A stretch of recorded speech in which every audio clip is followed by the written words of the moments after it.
Alright, are we live? I think we're live. John the Bond coming to you, July 16, 2019, coming to you from Saigon, Vietnam. What am I doing here? Maybe we'll talk about that in a moment, but what I need first is anybody who is watching this live, I need you to let me know in the comment section, can you hear me? That's the first thing we need to get to the bottom of. This might take a minute or two to get everything set up, but once we get started today, we're going to talk about the history hoax. That's right. People ask me, well, JLB, why would they lie about history? Why would they do that? That's a good question. Why would they lie about history? That's a fair question. Today, we're going to take a look at that question and so much more. So please let me know in the live stream comments, can you hear me? Can you hear me clearly? Is this coming through clear? If it is, can you see what is on the screen? Tell me what you can see on the screen. And again, this will just take a minute or two to get everything set up. I haven't used OBS, the streaming software. I can't remember when I last used this, actually. I can't remember. Have I used it this year? What are we now, July? Yeah, I used it back in January. I used it before I left. Or did I, actually? Maybe that was November, December. I can't remember. But it's been a while, and every time I use this, it takes me a while to get back into the swing of it. So let me know, live listeners, if you can hear everything, if you can see everything. Jay Roberts in the live chat says yes to both. All right. Well, that being the case, thank you very much. If there's any problems, let me know in the comments, please, because otherwise I have no idea if there's any problems with the stream. But let's get started then, shall we? So I'm John the Bond, and I run a website called johnthebond.com, and I began YouTubing back in 2014, about 5 years ago. In fact, my first ever YouTube live stream would have been in September, October of 2014. So that would have been about 5 years ago, because it's now July 2019. And originally what I liked to do was talk about topics that at the time I thought was pretty important, such as politics, geopolitics, and what I now call the baby hoaxes, some of these events on TV that might not be what the TV is telling us that they are. And that was the main thing that I was interested in back then, because at the time that was really the limit of what I knew. And fast forward 5 years, and it's fair to say that I've learned an awful lot in that time. And one of the things that I've learned is that, with a very rare exception, nobody is checking the claims of so-called history with regards to ancient history. So ancient Egypt, ancient Rome, ancient Greece, ancient China. These sorts of stories, or these kinds of belief systems that people have about what they think they know about the past, there are lots of people who study history, but what they're doing is they're learning stories to then repeat the story. So for instance, if somebody is learning about ancient history at college or at university, yes, they're learning, but what they're learning is the story as it's written in the textbook.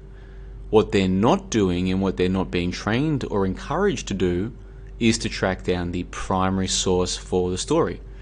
So for instance, take a character like Herodotus, Herodotus, Herodotus.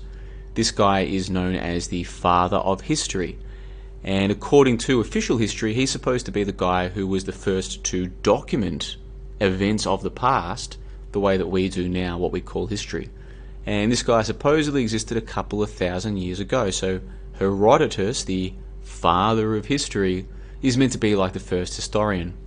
Now, when someone goes to college to learn about ancient history, and they learn about Herodotus, or even in high school, some high schools teach this kind of history, what they're not being encouraged to do is to try to track down Herodotus's actual writings. That is, the papyrus or the tablets or the inscriptions that Herodotus supposedly wrote.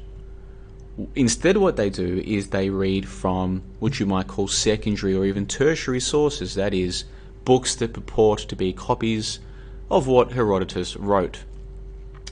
Now, this might not be problematic if the secondary and tertiary sources were themselves based on the original writings. But here's the problem. They're not. In fact, when you look into characters like Herodotus, you'll learn that there is no primary source. There is no original inscription. There is no thing that has been discovered that has been preserved through time. There is no original whatsoever.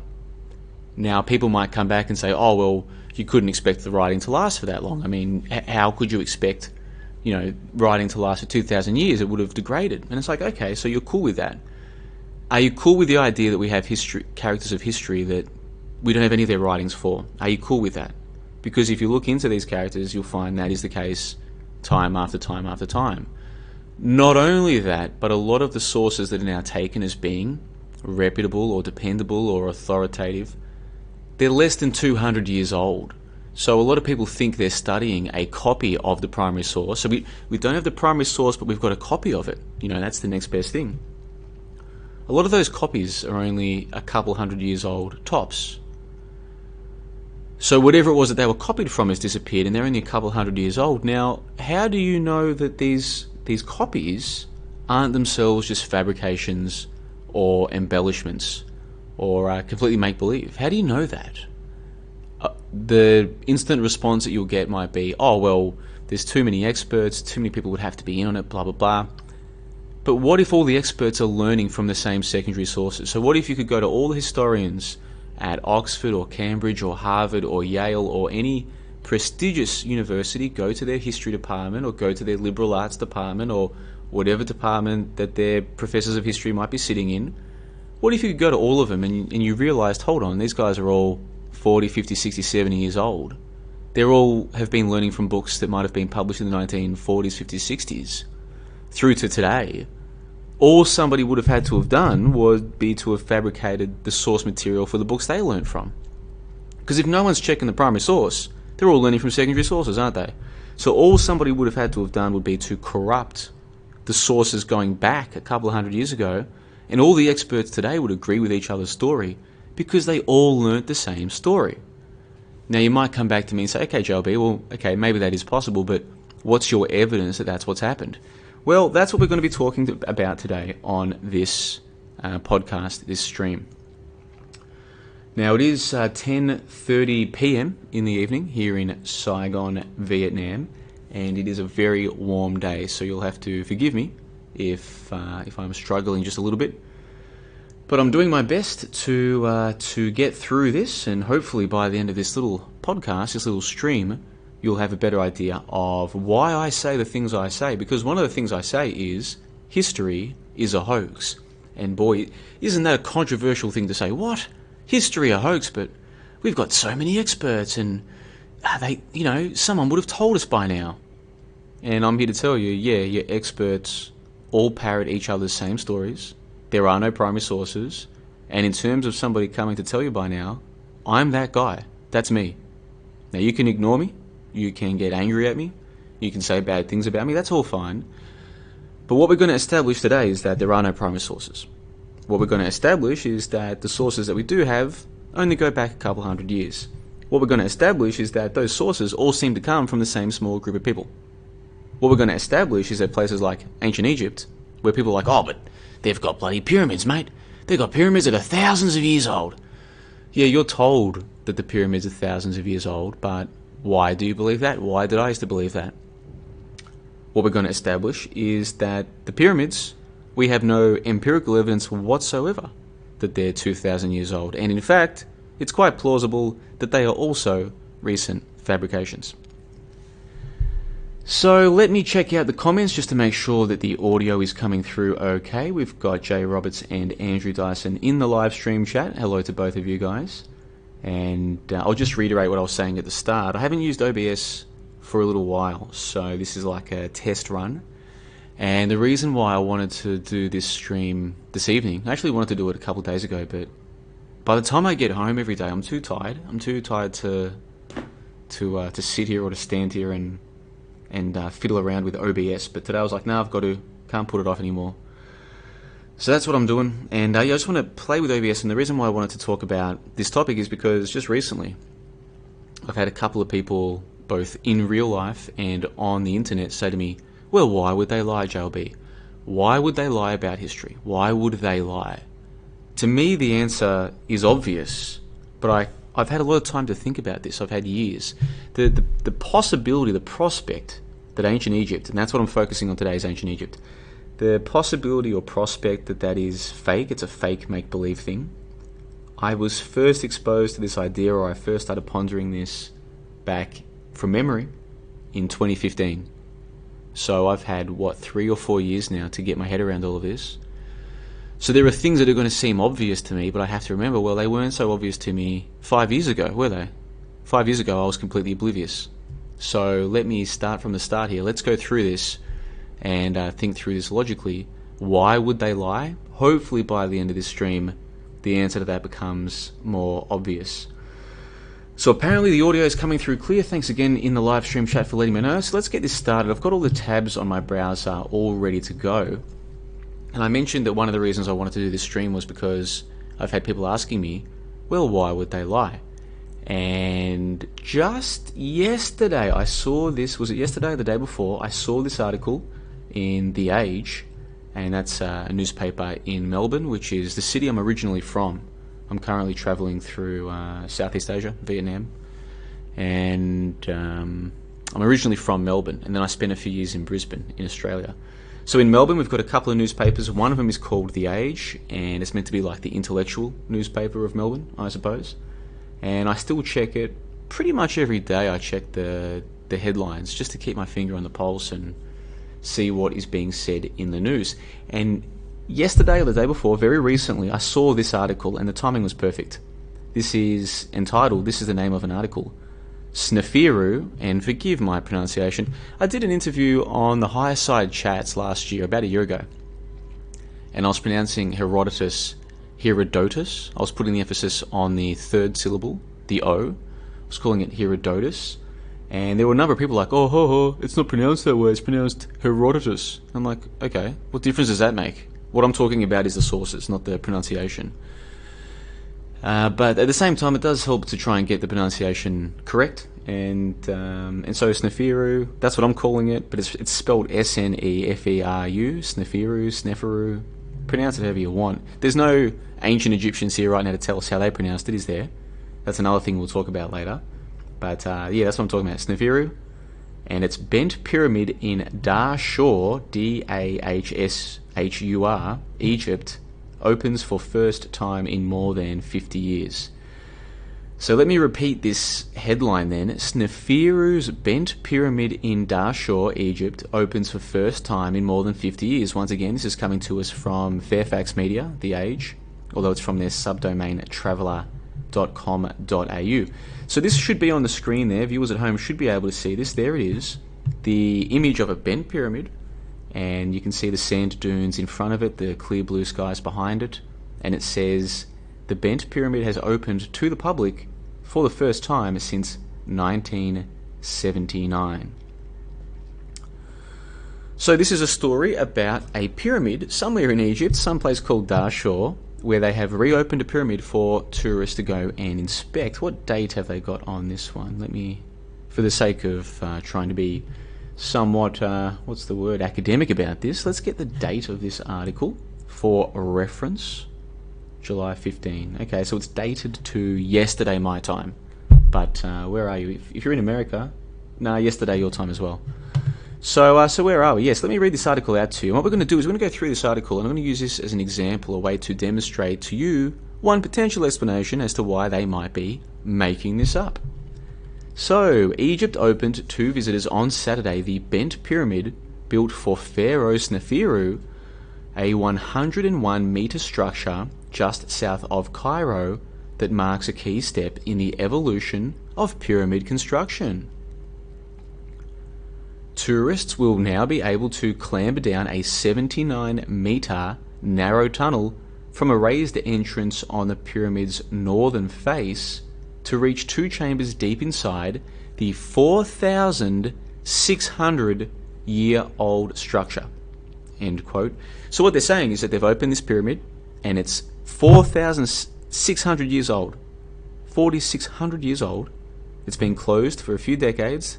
They've just reopened it, and tourists, that is you or me, will be able to clamber down the tunnel on the pyramid's northern face. Carrying on with the article then, quote, "It's the first time since 1965 that the pyramid has been opened to visitors.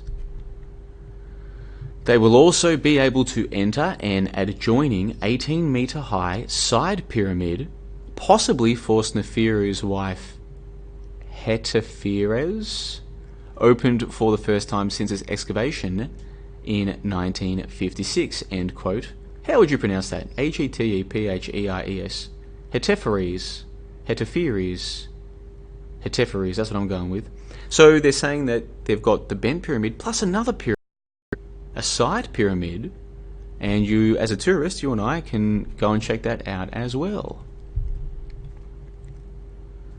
Quote, "The bent pyramid is one of two built for 4th dynasty founding pharaoh Sneferu in Dahshur, at the southern end of the Memphis necropolis that starts at Giza.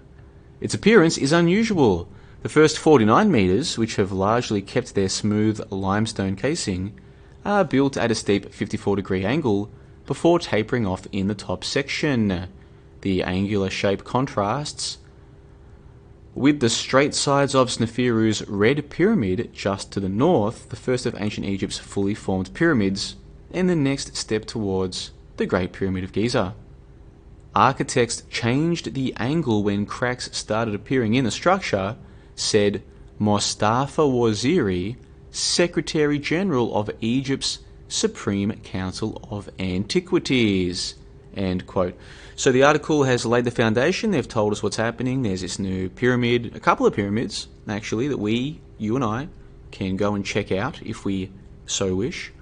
And this one is special. This particular pyramid is special because it is the bent pyramid. And so what we're now about to hear from is the Supreme Council of Antiquities Secretary General, Mustafa Waziri. Forgive me if there was a disconnection there. I've got Windows telling me that OBS was disconnected. So hopefully it's all coming through clear. Let me go and check my little comments section. Let's see, just bear with me. Let me know, guys, if this is still coming through. The internet in this place has been pretty good up until a couple of days ago. But if the internet stops now, I can just go to my phone. So let me know if the internet is causing any problems in the live comments. You guys are like my producers for this live stream because I'm doing this all by myself, so I need your feedback. So let's get back on with the article then. So we've looked at the foundation. Hey, there's this new pyramid, go and check it out. We've got the backstory. Oh, they built it for this guy called Sneferu and his wife, perhaps. Now we're hearing from Egypt. Now remember, this is a country, so in your country you might have a Secretary of State and a Minister for Defense and a Minister for Infrastructure and Technology, or a Minister for the Aging Population, or whatever your country might have. In Egypt, they've got a Supreme Council of Antiquities. Supreme Council of Antiquities. And their Secretary General says that this is one of the pyramids that lead towards the Great Pyramid of Giza. Then they've got another guy called Muhammad Shiha, and he says, well, Sneferu lived a long time, and maybe he's buried in this very here pyramid. Now the article, I'm reading from the article here, quote, "Authorities are seeking to promote tourism at Dahshur, 28 k's south of central Cairo. The site lies in the open desert, attracts just a trickle of visitors, and is free of the touts and bustle of Giza." So in other words, they're telling you right there what they're doing. They're promoting this pyramid to get more tourists, because tourists love the Great Pyramids of Giza. People love the Great Pyramids. They love the stories of ancient Egypt and pharaohs and sphinxes and people dancing funny little dances with one hand up near their head and one hand behind and all this kind of stuff. People love it. People love it. People young and old love pyramids. So it's a big tourist market, isn't it? And what's interesting is that Egypt has a Supreme Council of Antiquities. Now ask yourself this: do you trust your government, to tell you the truth? Do you? Do you think your government cares about the truth so much that it will tell you the truth of all matters? Is that what you believe? Probably not. Do you trust the Egyptian government? Do you believe the Egyptian government? Do you think that they have your best interests at heart? Do you think they have the truth as one of their primary motivators in what they say and do? Like the idea of objective truth. Do you think that's how they see the world? Is that how you see them? Do you think that their job is to tell you the truth? The Egyptian government? That's a question only you can answer. But what I can tell you is this. In this article, we're being told quite explicitly that this entire story about the Bend Pyramid is coming to us from the Supreme Council of Antiquities, which might be analogous to, say, the Minister for Tourism, perhaps. Think about what your Minister for Tourism might say. Oh yeah, like in my case, I was staying in Brisbane. Yeah, come and check out the Great Barrier Reef. Come and check out the Great Barrier Reef. We're very proud to be here today to open this new pier that goes out into the water so that tourists can get a better look at the wildlife and all this crap. It's their job. Their job is to stimulate tourism. And I personally don't have a problem with this. I don't have a problem with governments trying to attract tourists. It makes sense. People love sightseeing and getting away from home or getting away from work or whatever, and you can't blame them. But think through this logically. The minister, where is he? What does he call himself here? The Secretary General of Egypt's Supreme Council of Antiquities. Ask yourself if you think that he's here to tell you the truth about what really happened last week, let alone 4,000 years ago. What do you think his job is? What do you think these people are doing? Let's carry on with the article then. Quote, as they opened the pyramids, archaeologists presented late period mummies, masks, tools and coffins discovered during excavations that began near the Dashur pyramids last year and are due to continue. And it says that reconnection is successful. So I don't know if you could hear me for the last 10 seconds, but I was just complaining about OBS. I'm using a software system for live streaming that I haven't used for a long time, and I've used it at least a dozen times in the past. I've never had this problem with it being disconnected, so please forgive me for that. But anyway, carrying on with what I was saying. So yeah, think of Disneyland. They might have some rides or amusements that remain in place for a long time, but they also like to mix it up a little bit, change the rides, and also expand. The amusement parks, whether it's Disneyland or otherwise, they like to expand if they've got the space there to do so. And what does Disneyland exist for? To give people a good time, so they can come along with their families, spend the money, have a good time, get away from work and all the stresses of life, and feel good for a few days or for a week or so. That's what people love to do. And Disneyland, where is that? Florida? Orlando, Florida? Or I honestly don't know where Disneyland is. Honestly, I've never been there. But wherever it is, you can bet that there's people making money from the tourism. It's a big industry, and so it should be. Why not? Well, now let's take a look at Egypt and where they get their tourists from. What do you think people are going to Egypt for exactly? Some people say, "Oh, I love the food." Oh, yeah, that's great. "Oh, I love the people are so kind." Okay, yeah, okay, great. What are people going there for? They're going there for the frickin' pyramids. And it just so happens, get this, that they're still excavating pyramids to this day. And they're finding, what are they finding? They're finding mummies. There are mummies that are getting discovered as we speak. Masks, tools, coffins. In excavations that are happening as we speak. Now, in the case of Disneyland, when you jump on one of these roller coasters, you want to know that this is modern technology, that there are engineers checking this stuff, that it's safe, because you want fun. You want it to be a thrill where you're not going to fall off and die. That's what you want. You want fun, and you want hot dogs that are not going to give you food poisoning, and that's what you want, right? If you're a tourist going to Egypt, what do you want? Well, you want authentic, ancient mummies and tombs and this kind of thing. Well, what do you know? They've got archaeologists who are signing off on this. Yeah, man, this is old stuff. Yeah, we just excavated this last year, and man, we found new mummies, we found masks, tools. This is authentic shit. Step right up, bring those fat American dollars and step right up. Look what we've got for you. Getting back on with the article then, quote, when we were taking these objects out, we found a very rich area of hidden tombs, Waziri said. Well, what do you know?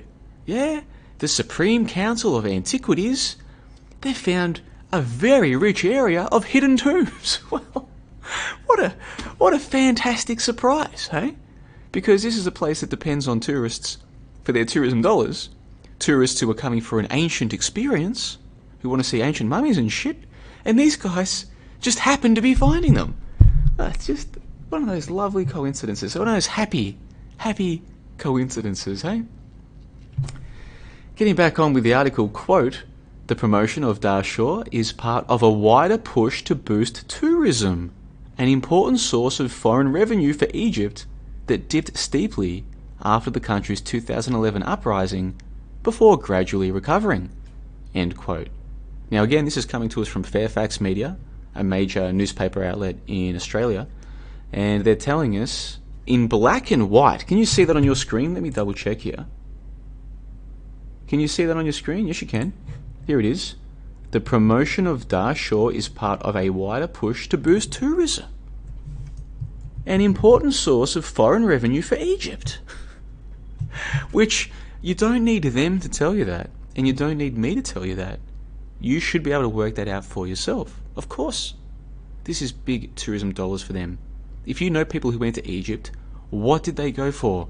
Yes, I'm sure they rode some camels. I'm sure they ate some exotic food. I'm sure they stayed at a nice hotel.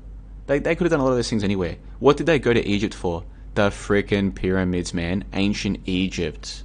That's what they're going for. And it just so happens that ancient Egypt have a ministry, or what they call a Supreme Council, dedicated to finding the very shit that people want to see. Goodness gracious me. Pardon my language. Alright, so getting back on with the article then, quote, archaeologists also unveiled the nearby tomb of Sar Eset, a supervisor of pyramids in the Middle Kingdom, which has been closed since its excavation in 1894 and contains finely preserved hieroglyphic funerary texts, end quote. Alright, so a couple of things there. Firstly, they're saying that this place was excavated originally in 1894, this place Sar Eset. What a lot of people don't seem to realise is that the pyramids, it's not like, even according to the official story, it's not like people knew they were there and then people just started going there for tourism, you know, in the relatively recent past. No, the pyramids and what we call ancient Egypt was all rediscovered a couple hundred years ago. It was long lost, you know? An entire civilization lost until it was rediscovered a couple hundred years ago. And you might be starting to work out where I'm going with all of this. If they're telling us that this place was originally excavated in 1894, that's only 115 years ago? It's not that long ago, is it? Really, if you think about it. And then if it's been closed off ever since then, nobody's had any way to double check what they're being told about the place. And now we're being told, oh, we've excavated it, and there's all these really cool things, come and check them out. How hard do you think it would be to, I don't know, fake all of this? How hard do you think it would be, honestly? Oh, but JLB, mate, there's lots of... Just put aside your experts for a moment. We'll come back to them. How hard do you think it would be to fake all of this, honestly? Just think through this. Just think through this. Think about some of the stuff that people fake for money that you know in real life. People who fake stories about this or stories about that, or, oh no, this car, perfectly fine car, I only ever used it to, this old lady Gladys just used it to go shopping every now and then, and nah, this car's in great condition, mate, no problems, right? People will lie even not for money, but when money's involved, people will lie like nobody's business. We're talking millions and millions and millions and millions of dollars here, tourism dollars, and you're going to put it past them to make up some stories, are you? Would you really? No, you wouldn't. You know full well this is possible. So the question becomes, okay, well, how about these so-called experts? Yeah, the experts, they're the people who memorize the stories at universities all around the world, the same stories. Yeah, those people. What about them? Are they in on it? No, I don't think so. I don't think they're in on it. I think they're useful idiots who actually believe the nonsense they're saying. Why wouldn't they? They've gone through, 12 or 13 years of school. Then they've gone through 3 years of an undergrad degree, which is just 3 more years of rote learning and nonsense. Okay, they're not being trained to look for the primary sources. There are no primary sources. what they're doing is they're just learning in their own native language. I mean, if you do a history degree in say, an Australian university, you're learning in English. You're not learning in freaking ancient Egyptian or modern Arabic, for that matter. You're learning in English. And all you're doing is memorizing stories, that's all. And if you spend 3 years in an undergrad degree, let alone honours or masters or a PhD, just 3 years there, the time and the money that you've invested, you better believe that you're going to believe the stories. You have to. It's part of your identity now. So I think all the so-called experts in this crap really believe it, with the possible exception of the people who work directly with the Ministry for Tourism or the Grand Council on Antiquities, what do they call themselves? Those guys might be on the payroll. They might know better. But are they going to say anything? No. Where are they getting their money from? The same tourists who depend on their bullshit story. This is all very obvious. Now, do I expect anyone who's listening to me or watching this right now to go from belief in ancient Egypt an hour ago to suddenly agreeing with me? No way. This took me months and months and months, if not years, to even get my head around. And what I've been doing for the last few years is deciding to, well, let's look into the evidence. What do the experts actually cite as their evidence? If they're claiming, for instance, that a tomb is 4,600 years old, there must be something backing that claim up. They're not just plucking it from thin air, surely. Let me find out what is their story. Let's just not try and say they're wrong or they're lying. Let's just find out what is their story.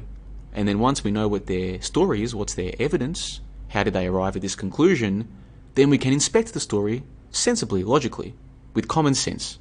You don't need to go to university to know common sense. You don't need to go to university to be able to detect bullshit, okay? You tell me that this is your story, and I will think about it. Now, I'm fortunate that I have been to university. I have a university degree. But I don't think you need one to inspect the stories of so-called history. Somebody tells you a story that's ridiculous, you should be able to determine for yourself, nah, mate, that story is ridiculous. So if someone tells you, oh, we've got this 4,000-year-old mummy, and then you say to them, okay, how do you know it's 4,000 years old? If they give you a ridiculous answer, such as, oh, well, this expert who's paid by us to come up with that figure gave us the figure, you shouldn't need a piece of paper to be able to say, yeah, but that's an obvious conflict of interest. I'm not going to believe your story. You shouldn't need a piece of paper to do that. Now, what we're getting into here, or what I'm slowly edging towards here, I guess, with this line of thinking is the problem with authority, the appeals to authority. It seems to me, and this is just my opinion based on observation, that the average person today is incapable of thinking for themselves. On a fundamental level, they will always defer to authority. So it's not simply a case of they're looking at the wrong evidence or they're applying the wrong logical framework. It's not. It's worse than that. It's simple than that, more simple than that, and it's worse than that. Whatever the experts say, they're going to just accept. So if the experts say it's 4,600 years old, it doesn't matter how this person is an expert. It doesn't matter who's paying this so-called expert. It doesn't matter if there are obvious conflicts of interest involved. It doesn't matter if the expert's story is contradicted by the same expert from 5 years ago. It doesn't matter if his story has changed. None of this matters. All that matters is that an expert says something, and the average person is powerless to believe anything but what they've been told. They're powerless to challenge it on a fundamental level. And I don't really have time or the inclination to go into too much about this today, other than to say that some of you watching this and listening to this right now, you are capable of thinking for yourself. You can have an expert tell you that this is this, and you can think for yourself and go, no, I don't believe you. Your evidence doesn't support what you told me. You've given me your story, but the evidence doesn't support it. I don't believe you. Some of you have the ability to do that. Many people don't. Many people don't. And so if you decide to engage your own critical thinking faculties on things like so-called history, then you have to understand you're going to be in the small minority of people. So if you look into this for a little while for yourself and you arrive at the same conclusion as myself, that history is a hoax, or that ancient Egypt is a hoax, if that is a conclusion that you eventually arrive at, you will not be able to convince your family that this is the case. You'd be foolish to even try. You will be among a small minority of people who've said, you know what, the experts can have their story. I'm not going to believe it because it doesn't pass my common sense test. I've applied my common sense to the story. I don't believe the story. Well, guess what? You're now in very small company. because the majority of people will always believe whatever the experts say. Always. They're incapable of doing anything other than that.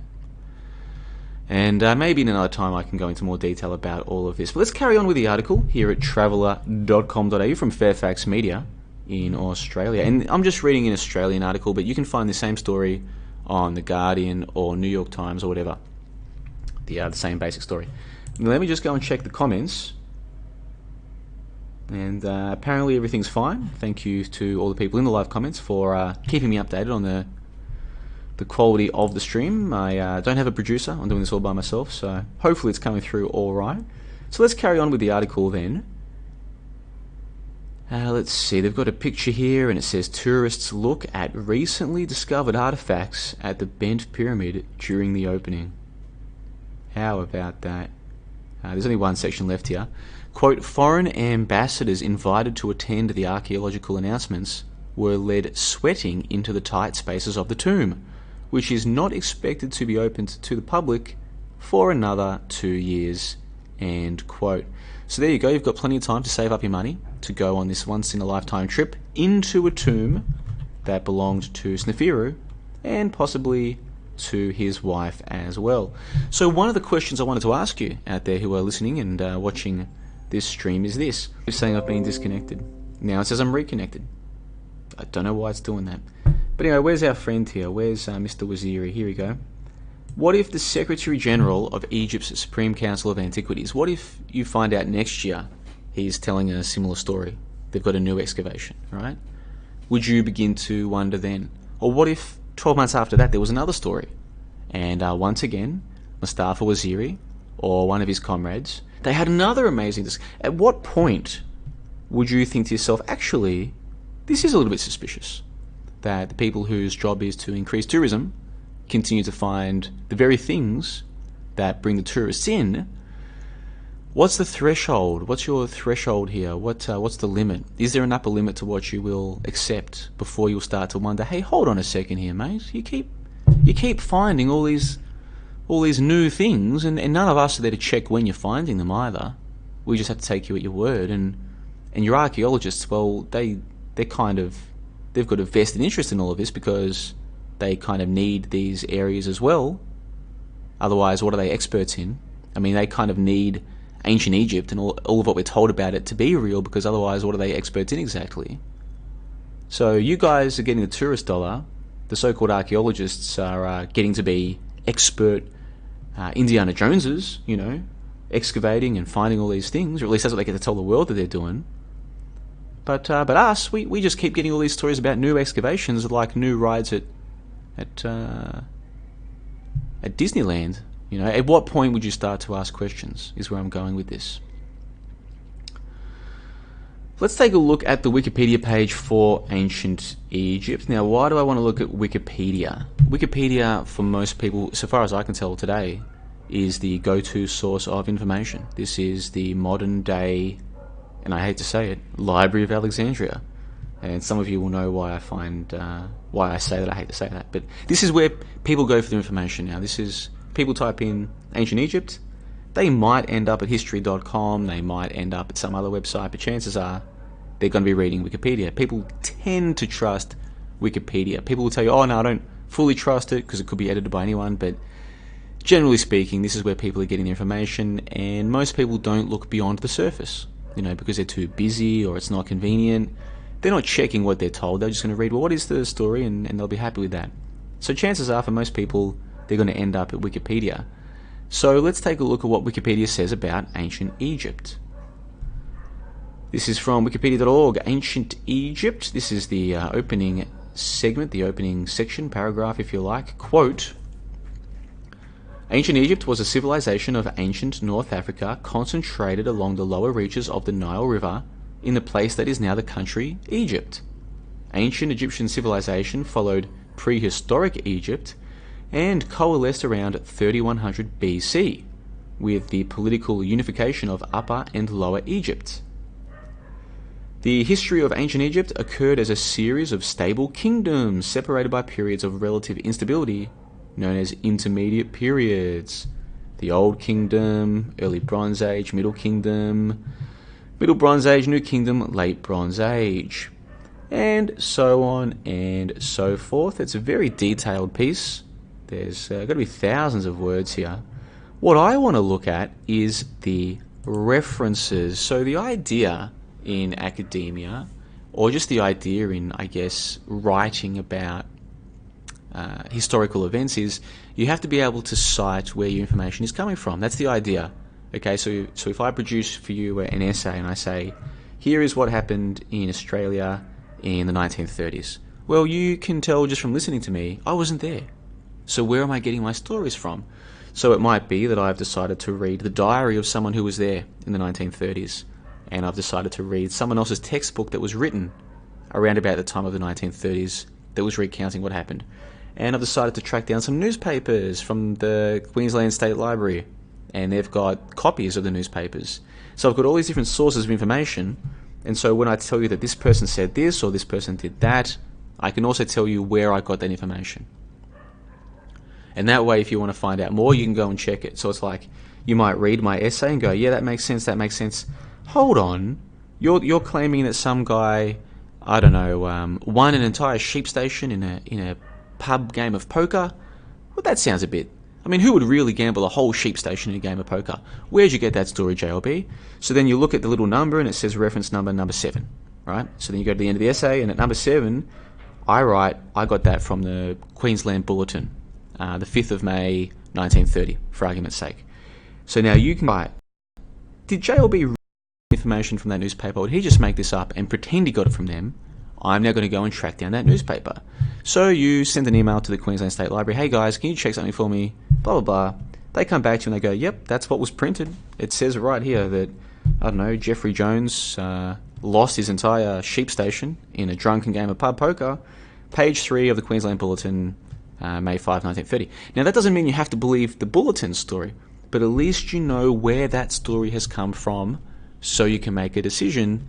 Do you think this story is legitimate? Is it real? Etc. That's the idea with academic writing, and especially with historical writing. You're meant to have references for your stories because you weren't there, I wasn't there. So what I like to do when I'm hearing these stories is I like to find out, well, where's the story coming from? Where's the story coming from?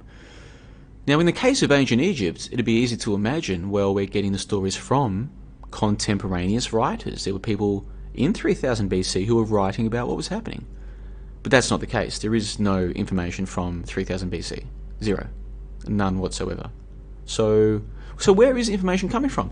Well, why don't we take a look at the reference list of Wikipedia. Now, once again, Wikipedia is just one source of information.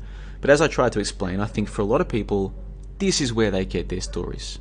This kind of place is where they get their stories. Especially because Wikipedia provides footnotes and references. It looks so academic. It looks like someone's put a lot of effort into this. And somebody has put a lot of effort into this. I'm sure many writers have contributed to this Wikipedia page. So it looks legitimate, so many people take it as legitimate. So let's look at their references, shall we? And what do we notice? Well, they've got a book from 1988, 2000, 1968, 1978, 1975. Have you noticed a pattern so far? Remember, this is a page with stories about what happened 5,000 years ago. Yeah? 2, 3, 4, 5,000 years ago. But all the stories come from books written in the last few decades. 1990, 1994, 2001, 1991, 2004, 2005, 1996. I mean, dozens and dozens and dozens of books here, right? I mean, so many different people telling us the same stories. You've got W.C. Hayes, 1964. You've got T.G.H. James, 2005. You've got Barry Kemp, 1991. I mean, JLB, there's so many experts here, all telling us the same story. How could they all be telling the same story if the story's not real? Well, think of this logically. What do you notice about these writers? 1964, 2005, 1991, 2013, 1975, 1980, 1995. So we've got dozens and dozens of these experts writing books like Ancient Egyptian Literature, Ancient Egyptian Linguistic Introduction, Ancient Egyptian and Coptic, Ancient Egyptian Materials and Industries, the geographical, spatial, and temporal distribution of pre-dynastic and first dynasty basalt vessels. all these experts and all these books and all these titles about ancient Egypt, but by crikey, they're all from the last few decades. Now just think through this logically. If you've got dozens, hundreds, even thousands of people all telling you the same story, but they all get their story from the same sources, then does it matter that there's thousands of them parroting their stories? What if imagine this in your mind like a tree diagram, and at the base you've got hundreds, maybe thousands of these so-called experts. But what if all of their stories converge, right? So above that base level, you've got a convergence to just say one source. All of a sudden, it doesn't matter how many people are repeating the same story. If that story all goes back to one source, then all that needs to be corrupt or embellished or make-believe is that one source, isn't it? Now, of course, if you're new to all of this, you'll come back and you'll say, oh, but JLB, what's your evidence that that one source is corrupt? That's a good question. First, we have to establish, can you see where I'm going with this? Do you agree that if we can find that that one source is corrupt, that it therefore doesn't matter how many people are parroting the bullshit stories that follow? Can you see that? The reason I ask this is because for a lot of people, no, they can't, and they never will be able to. If there's enough so-called experts telling a story, it doesn't matter that story comes from a bullshit source. Look at all the experts. They wouldn't lie, they couldn't lie. Well, I'm trying to explain, they're not lying, they believe it. They believe this crap. When people say to me, why would they lie? Well, when it comes to the tourists, or the people making money from the tourists, they've got a clear financial interest in it. But all of the so-called experts around the world, and at different history faculties around the world, they don't have to be lying at all. In fact, it makes more sense that they believe what they're saying, doesn't it? Because they've been indoctrinated into it. A 3-year undergrad degree. What are you studying at university? Oh, I'm studying history. Oh, why are you studying that? Oh, I'm interested in it, you know. You want to believe what you're studying, because you're not doing it for money. I mean, history graduates, history majors don't exactly get paid a lot. You think about the different things you can study at university or at college, and you're probably going to make more money if you study finance and get into investment banking or international banking. You'll probably make more money if you get into engineering, especially certain types of engineering. You make more money there. But what you're studying, history, you probably won't make much money there. You need to really believe in it to want to study it in the first place. So if someone makes a decision, yeah, I'm going to major in history, you better believe they probably already believe in history. They believe in it. It's part of what they believe is important about the world. And then you add another 3 years of undergraduate instruction, another year for honours, or another couple of years for masters. You've got 3, 4, 5 years of indoctrination. You listen to a professor, a guy with a PhD, a doctor, he's got another 3 years on top of that. He might have 6, 7 years of further learning, studying the stories. So you better believe that he believes the stories. He has to. How could he not? So when people say to me, why would they lie? It's like, well, let's just establish they don't have to be lying. Maybe some of them are they know what they're doing, you know, but most of them, no, they believe the crap they're saying. How could they not? And we're only halfway through the reference list here. Look at the rest. 2000, 2003, 1997, 1989, 1998. Do you notice how none of these books go back? I mean, in the reference list that I just read you, none go back more than a few decades. Don't you find that a bit suspicious? We have it in our minds, we're convinced, oh no, ancient civilization is thousands of years old. And it's like, well, maybe it is, mate, but what if all the stories are only a few decades old? Like if we're raised from a young age, oh, there was ancient Egypt thousands of years ago. That just becomes part of our framework, how we see the world. The fact that the stories that we believe are themselves only a few decades old, that doesn't enter into the equation here. Because those are stories that fit into a much, much larger story, that civilization goes back thousands of years.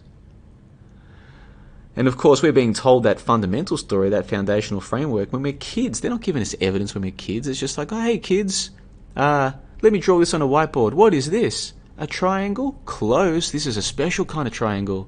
Pyramid. Very good, Sue. It's a pyramid. Does anybody know where these are? Yeah, me. Yeah, you. It's in Egypt. Very good, right? Little kids learning this shit. You're not going through reference lists with kids, are you? You're just telling them stories. And so by the time they get to senior high school in history or college or university in history, they've already believed in ancient civilization for so long, they have no reason to question it. Who the hell questions this stuff? I mean, even right now, I've been streaming now for 30 or 40 minutes.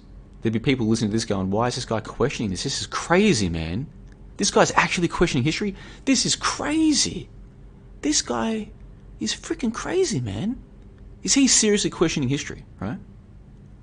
Think about it. It's crazy to question history. Of course it is, because we all know it's real. Because we've all believed it our whole freaking lives.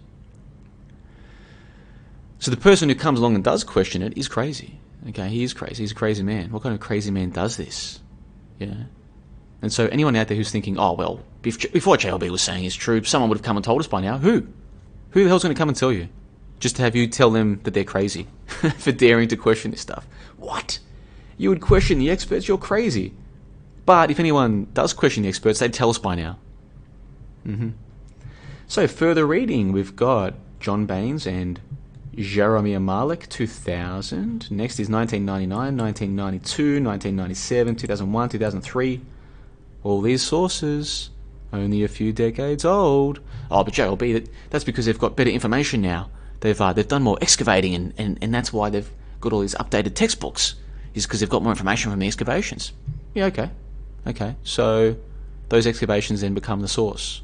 The excavations by the people who make money from producing these so-called mummies, the people who make the money from that, their new discoveries now become part of the story of ancient civilization. Can you see how this fits into exactly what I'm saying? Oh no, but there are older sources, JLB. Oh, are they really? You've dreamed when you don't know when you're actually being recorded. I'm assuming it's recording right now, so please forgive me, listeners. Every 15 minutes, OBS is saying that I'm not being recorded, but I don't know if I am or not, so I just have to assume that I am. It's very frustrating, but the point of my story is, people, dumb people, smart people, everyone in between, they want to have some idea of what we are and why we're here, yeah? And so what religion does, both religions who admit they're religions and religions who pretend that they're something else, but are really religions, they offer answers to these questions. And so one of them is, how did humans get here? Oh, we've been here for thousands of years. Thousands of years. Yep. Humans have been farming near this place called the Nile River for thousands of years. They used to use the stars to know when the seasons were coming and when the floods were coming, and that's how agriculture started, and that's how civilization started, and that's why there's these pyramids, and maybe when you're older we can go there for a holiday. That's a story that people love. People love that story. And almost everybody believes it. Almost everybody. Almost every single person in the Western world believes it's crap. So then when I come along and I'm like, yeah, but you've got no evidence that that's true. Oh, yes I do, we've got the pyramids. How do you know how old they are? Well, we've got experts. The experts who make money from you paying to go and see them. No, other experts. What other experts? You haven't looked into this. Oh, JLB, you're freaking crazy, mate. You're freaking crazy. See, religion, faith. That's all it is.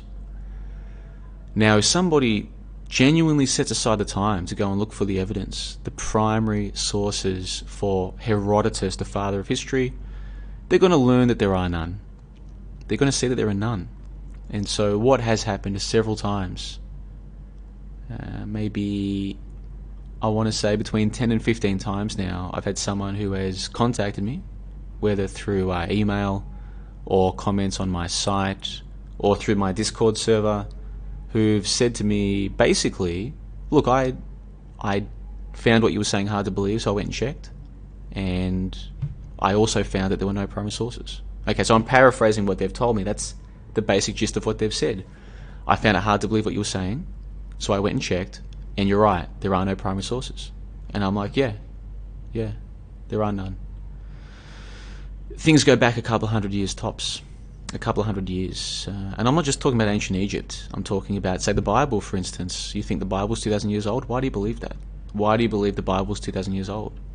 If you look into the sources. And the thing is, it's not easy, okay? History, the field history, the historical field, if you like, has this amazing ability to obscure to make it difficult to trace through the sources. It should be easy, okay?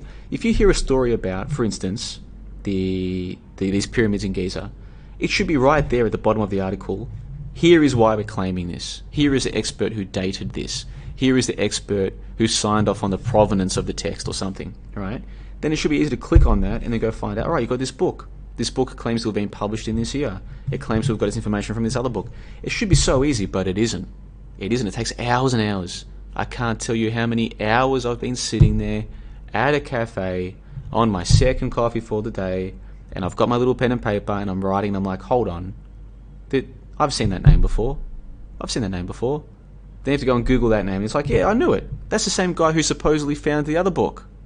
And it's like, well, I have to go and download a PDF of this book now. So you go to archive.org, and fortunately they've got a facsimile copy of the book, from Oxford or something. So you can go and find out, okay, this book from 1850, clearly 1850 isn't when the pyramid was discovered or when this book was discovered. So this guy in 1850, where did he get his story from? He's copying it from somebody, and then there's no sources, there's no references in that book, and you're like, hold on. So we've got textbooks today that say that something happened, and their source is a book from, say, 1970. So you go and find the book from 1970, all right? And you say, okay, I know what your story is. That's actually why I'm here. I want to know where you got the story from. And so you go to the back of the book, and it says that it got its story from some book published by some guy in 1890. All right, so I'll go and find the book from 1890. All right, so you go and find the book from 1890, and you're like, right, where'd they get their story from? And you flip to the back, and there are no references. You're like, hold on, where'd this story come from then? And so you go through this process a number of times, and then eventually you realise, or eventually I realised, and a small number of people, members of my website, have also realised from their own research, no, there is nothing before that. There is nothing before that. Okay, so your textbook today might cite a source, and that book might cite a source, and you can follow this chain of custody or this chain of story back to about the 1800s, and then it just stops. There's no, oh, the book from the 1800s says, oh, we got this story from something. No, it just stops. Just stops. You can't find anything more. Now, this sounds completely outrageous, because if what I'm suggesting is true, then that means that maybe there is no history before the 1800s. Like, maybe it all just kind of just started. But how could that be, JLB? I want you to explain to me how that's possible then. If what you're saying is true, then the corollary, the logical conclusion that follows from that, is that this might have all just started then. But how is that possible? Well, I don't know how we got here. I don't. And I fully understand how, for a lot of people, they would rather believe a clearly nonsensical story, or a story with no sources, no evidence. They would rather that bullshit story than to wind up in the position I'm in, where I have no freaking idea how we got here, or what this place is. Right? That lack of knowledge, that leaves a huge hole in their soul, in their heart, in their mind. They don't want that. They've spent their whole life certain that they can know. I can know exactly how we got here. All I've got to do is believe what they tell me.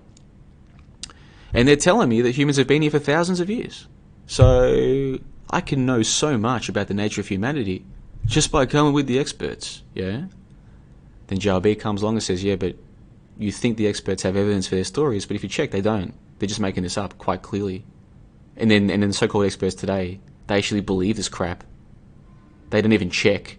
Your experts who you think are checking for you, they ain't even checking for themselves. They just believe this shit.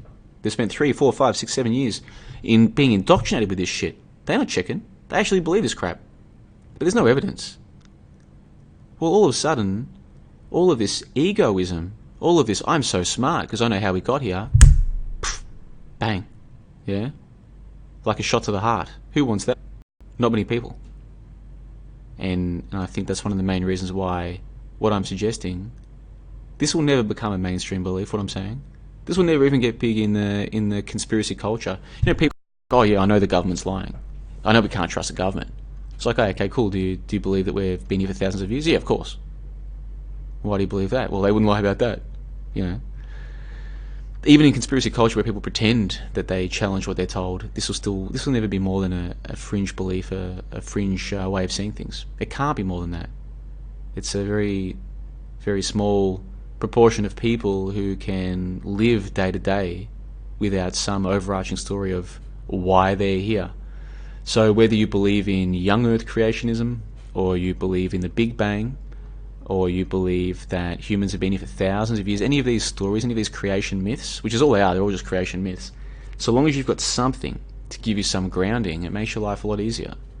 And what I'm proposing is heretical to that. I am an apostate. I am committing an apostasy by sharing what I'm sharing with you right now. And to be perfectly frank, it doesn't bother me one iota, one bit, who agrees with me about this, because it doesn't really make a difference, does it? It doesn't make any difference whatsoever. If somebody hears what I've said and they walk away and they're like, oh, he's crazy, it's like, all right, fine. I mean, firstly, maybe I am crazy. That is possible. But even if I'm not crazy, even if what I'm saying is logical, sensible, and all based on research, which it is, even if that is the case, so what? So what? What people want is to be happy. And there is a very strong case to be made that you'll be happier if you have creation myths to believe in. And it doesn't have to be just one myth. You can believe in a whole bunch at the same time. You can believe in Big Bang. You can believe in human civilization has been here for thousands of years. You can believe in both of them. You can believe in one of them. You can believe in young Earth creationism. You can believe in Noah's Ark. You can believe in any of this crap. You can believe, what's that thing, panspermia? You can believe that humans got here through bacteria coming here from space. You know, you can pick and choose. So long as you've got something, some overarching notion of what humans are and why they're here, you can be happy. You can be even happier than me. Really, it's not that hard to be happier than me. I'm not that happy. I'm just a regular person, just day to day living my life. You know, it's so I'm sure a lot of people out there who believe the most inane nonsense are happier than me. I'm certain that's the case. There's many people out there happier than me who believe complete and utter nonsense. And what the hell is wrong with that? I don't think there's anything wrong with that, personally. So when I come here to do a live stream like this, or to release my articles, I've got several articles, thousands of words, fully referenced, fully explained. I lay everything out in a logical structure. When I do all of this, I'm not doing this to change the world or to get a whole bunch of people to agree with me about this. It really makes no difference at this point. It all makes zero difference. With that being said, I'm confident that if someone had come along 5 years ago and explained all of this to me, they could have saved me a lot of time. A lot of time. The number of wrong trails I went down because I didn't it seems, how can this be? Yeah, that Plato's a hoax. How come when I look for evidence for Plato, nothing goes back more than a couple of hundred years? I must be missing something. I'm going to put this to the side, go and do something else. You know, I went through that process so many times. Whereas if someone had just explained to me what I've just explained to you over the past hour, it could have saved me a lot of time. So even if 999 people out of 1,000 have no interest in this, or they think it's crazy or whatever, that's cool. But maybe that 1 in 1,000, and that's an arbitrary number. I've just plucked that number out of thin air. I think it's less than 1 in 1,000. It's probably closer to 1 in 100,000. But whatever number of people it is who are interested in, well, hold on, what is the evidence? Why do we believe what we're told? What is the story? How much evidence supports the story? Those people, and there's nowhere near as many as, because everyone wants to tell you, oh no, I base my beliefs on evidence. Like, everyone believes that until you start inspecting the evidence, and then it's no. I believe what the experts tell me. You have to go and get the evidence to change my mind, right? Their beliefs aren't based on evidence. It's based on what the authorities tell them. But they believe in their mind. No, it's based on evidence because the authorities have the evidence. The authorities wouldn't lie. If the authorities are making this up, someone else, like a short circuit in the brain. But for that group of people who are like, no, I actually want to see what the evidence is. I want to think about this for myself. I think by putting what I'm putting out there, it might be beneficial to some of them. And certainly the feedback that I've gotten is that a lot of people do feel as though my work has helped them to progress more quickly than they would have if they were trying to look into this with no one else around to bounce these ideas off. And certainly I've been pretty fortunate. I've got a Discord server, John LeBon Discord server, and not everyone on my website is into the history hoax. There's a whole number of people on there who still believe in history. You know, there are members of my own website who still believe in history. Everyone has, of the people who believe in history, they've usually got their own favourite period of history. Like, for example, medieval history. A lot of people are into medieval history and sort of like the Middle Ages and castles and swords and, catapults and that kind of thing. or ancient Japanese history and ninjas and this kind of thing, or whatever the case might be. A lot of people have their own version of history that they really care about. Or ancient Rome, the ancient Italians. There are some people who the idea that Rome was once the center of the civilization. That's a very important idea to them. So the point is that I've met people, and there are some members on my website who they still fully believe in history, and it's totally cool. They can think that maybe I'm crazy or I've gone too far with history. I can think that maybe they're not genuinely opening their mind to the possibility of just how far the fakery goes, but we can agree to disagree, and everyone's happy. So there are people on my website who don't agree with me, but there are also people who do agree with me that we should look for the evidence. What is the actual evidence for these stories? And it's been tremendous for me to have these people to discuss these things with, because it's natural when you are tracing through a line of research, whether it's Plato, Herodotus, Sophocles, Caesar is another one, any of these characters, and you get to the end, and it's always the same freaking story. Get a book, go to the references, get another book, read. You end up at the same place, which is a couple hundred years ago, and it's frustrating. It's a frustrating thing. So to be able to talk with other people who've done this on because we've all got different topics that we're interested in. I started off with people like Herodotus because he's meant to be the father of history, and I studied a bit of philosophy and history back when I was at university myself and what have you. But when I talk with other people, they've all got their own characters of history that they've looked into. For instance, one of the members on my site looked into Pliny the Elder, which I know nothing about Pliny the Elder. So what this particular individual had done was they wanted to find out what are the sources for Pliny the Elder, right? So they followed the same basic process that I have been following, but on a character of history that I know nothing about. And sure enough, their research came to the same conclusion as mine. There's no primary sources for this. It's all a couple hundred years old tops. It's all make-believe. And so to be able to discuss that with other people who know what you're talking about, they've been through the process, they've sat there for hours tracing through the sources, something that almost nobody else will ever do, and they've arrived at basically the same conclusion. Yeah, man, I can't believe it. I thought there was all this evidence, but there's none.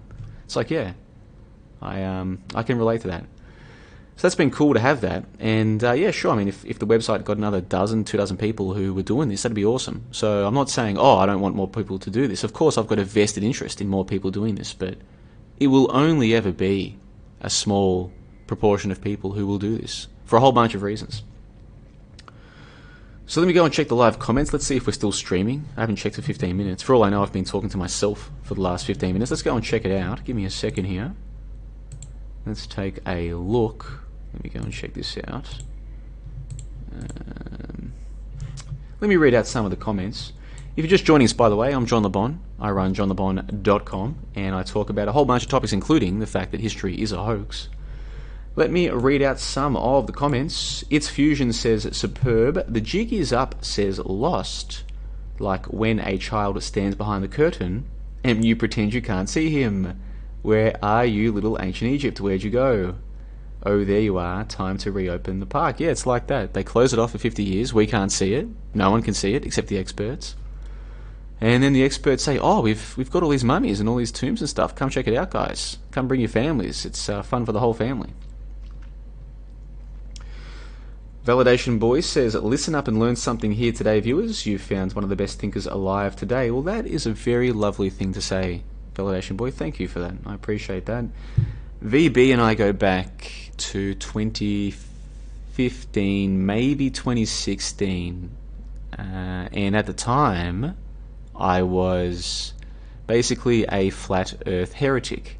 And by that I mean I had ingratiated myself to the flat earth community. I had interviewed about a dozen prominent flat earthers through 2015. And I'd spent a fair bit of time looking at heliocentrism and, to me, some of the massive problems with the official story of the cosmology of our universe. This idea that we're on a giant spinning ball flying around the sun. I made a whole bunch of videos explaining why I thought that was a ridiculous story. And to this day I still do. I don't believe we live on a giant spinning ball going around the sun. And yeah, I'll just say that right now. That is the case. I don't believe that story. And so what had happened was, because I was interviewing these flat earthers, and because I myself didn't believe in the official story, a whole bunch of people came to believe that I myself was a flat earther, even though I stated clearly numerous times, I'm not a flat earther, here's the problems with the flat earth, blah blah blah. People hear what they want to hear, you see. And so they were convinced that I was a flat earther. And then so in 2016, I made a whole bunch of videos saying, okay, well, here's the problems with flat earth, guys, let's go through this one by one. And that's what I did, one by one. Here's the problem with flat earth, here's the problem, here's the problem. And it was around about that time that I was interacting with Validation Boy. And I don't follow the flat earth scene these days. It's been maybe 18 months, a year to 18 months since I've paid any attention. Maybe 2 years, man. Time goes so quick. But VB is, I think, still to this day involved in the flat earth scene, and I don't have a problem with that. If people are happy believing in flat earth or whatever makes people happy, do you know what I mean? I've got no issue with that. And that's not to say that I like the flat earth scene. There's a lot of cretins in there. But you know what? Religions, by their nature, seem to attract cretins, bad people, okay? So whether it's flat earth or scientism or the Catholic Church, you're going to find bad people. But it doesn't mean that everyone involved in that religion is a bad person. Everyone's looking for answers. Religions offer answers. Whatever makes people happy, man. Whatever makes people happy. Yslock says, history is manufactured. The winner of war rewrites history. Yslock, I'm not familiar with your username. I'm inferring that you're pretty new to my channel. I've got some good news and some bad news for you. War is a hoax. That's the good news and the bad news. It's good because all those millions of people who you think died from mustard gas and this kind of crap, that's not real. That never happened. People dying in trenches and that kind of thing, throwing grenades at each other and storming the trenches and all this crap, and people getting stabbed, with what do you call those little knives that you put at the end of a long gun? What do you call those things? Guys getting stabbed because the enemy's ammunition has run out and now they're fighting hand to hand with their bayonets or whatever, and that never happened. That's not real. That's all fake. And you're like, what? How can you say that war is a hoax? There's all these people, and it's like, I don't have the time to go through this right now. I've made so many videos explaining all of this. I had a YouTube channel that got to like 7,000 subscribers.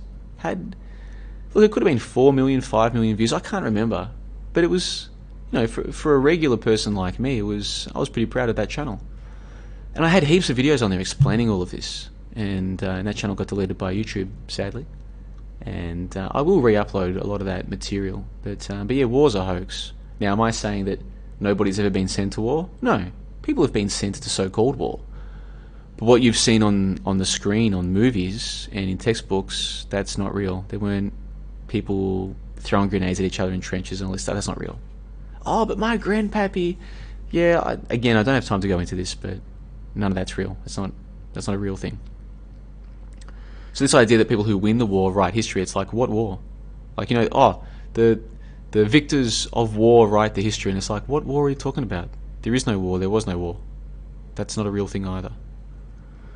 I wasn't planning to go down this path with this live stream, but, stuff it. Waterman Chris says, just look at the silly pictures from King Tut's tomb. Excellent idea, Waterman Chris. That's exactly what I'll do once I've read through the comments. Let's go and take a look at King Tut's tomb. Yeah, King Tutankhamun. Have you guys heard of King Tut?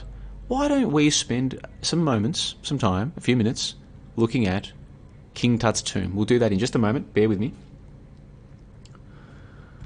Let's see. Hando Tanuma from Estonia says, history hoax is great entertainment. Picking berries in the garden with earphones. Man, how cool would it be to have a backyard with your own berry trees? That would be sweet. I used to have a friend, when I was a little kid, I had a friend who I made... Actually, it's quite a story. There was a little park down the end of our street, and I would have been maybe 6 or 7, and at that park is where the kids went and kicked the football or played cricket, depending on what season it was. Cricket's a very popular summer sport in Australia. And so I met this kid down there, and he had a Super Nintendo, and I did not have a Super Nintendo. And he was like, yeah, I've got a Super Nintendo, you can come and play at my house. And I was like, well, I would love to do that. And these weren't the words I used back then when I was a kid. I don't know what words I used, but I was like, yeah, I definitely want to come and do that, but I've got to go and ask my mum. So I went and asked my mum, Mum, can I go and play at this kid's house? I've never met this kid before. His name was Brent. And I actually still remember his full name. I won't say it. Not that he's listening, but I was like, can I go and play at this kid's house? And Mum's like, who is he? I'm like, I don't know, but he's got a Super Nintendo. And she's like, all right, I'll come and meet his mum. And yeah, we can go and play. And became friends. He moved away to a country area, but I still got to go and see him, I don't know, on holidays or whatever. And his parents had moved to this like country area, and they had a stream at the back of their property, and they had blueberries, and like there were blueberry trees at the back of their property near the stream, and yeah, it was awesome. You could just go and pick the berries and eat them, and it was great fun. And yeah, like as a kid, this idea that yeah, man, this really yummy food just grows there. You know, kids can get the idea of how magic that is. Like this really yummy, tasty thing, it just grows there for free. Yeah, man, we'll just go and pick blueberries. It's sweet.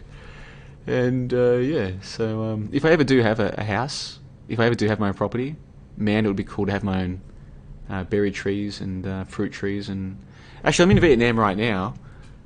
There's this fruit. I don't know what it's called, but apparently it grows everywhere. And yeah, you can just pick it. I'm in the city here, so you can't find the trees where I am. But because you don't have to go far to find the trees, people just sell these fruit everywhere. And yeah, for like $1, you can get this massive bag of this fruit. I don't know what it's called, but you just have to peel it, and it's this sweet white. It's like I have no way of describing this fruit to you, but it's a kick-ass fruit. And yeah, you don't have to go far outside of the city, and fruit just grows everywhere. I went. A person I met here invited me out to like their family area, a couple of hours from the city. And so when I got there, they took me for this tour around this little area. Fruit growing everywhere. Like as we were walking around, one of the older people in the group that I was walking around with is just going from tree to tree, just picking fruit. These aren't people who live in huts, by the way. These aren't people who live in like little shanties or whatever. These are normal people who live in normal houses. But in that particular area, there's just so much fruit growing everywhere. That's just what people do. They just eat the fruit, and there's fruit everywhere. You know, it's like living in a like a Wonka lollyland, but the lollies are all real fruit. So yes, anyway, I'm going to go and have a quick drink of water. You can probably hear that I am struggling a little bit. I'll get some water, I'll come back, and we'll take a look at King Tut's tomb, and then I'll try and wrap this stream up by around about midnight my time. And yeah, so give me a couple of minutes. I'll be back in just a second. Sorry for the dead air. I'll be back in just a second. Just bear with me.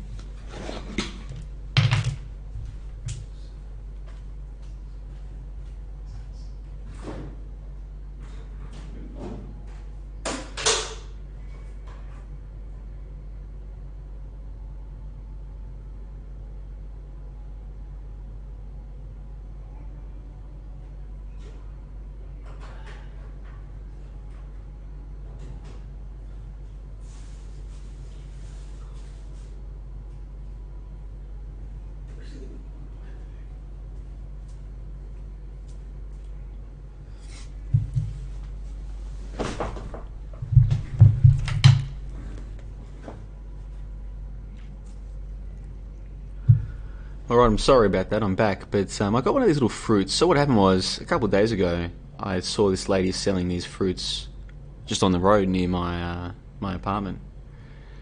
And I was like, yeah, I wouldn't mind some of these fruits.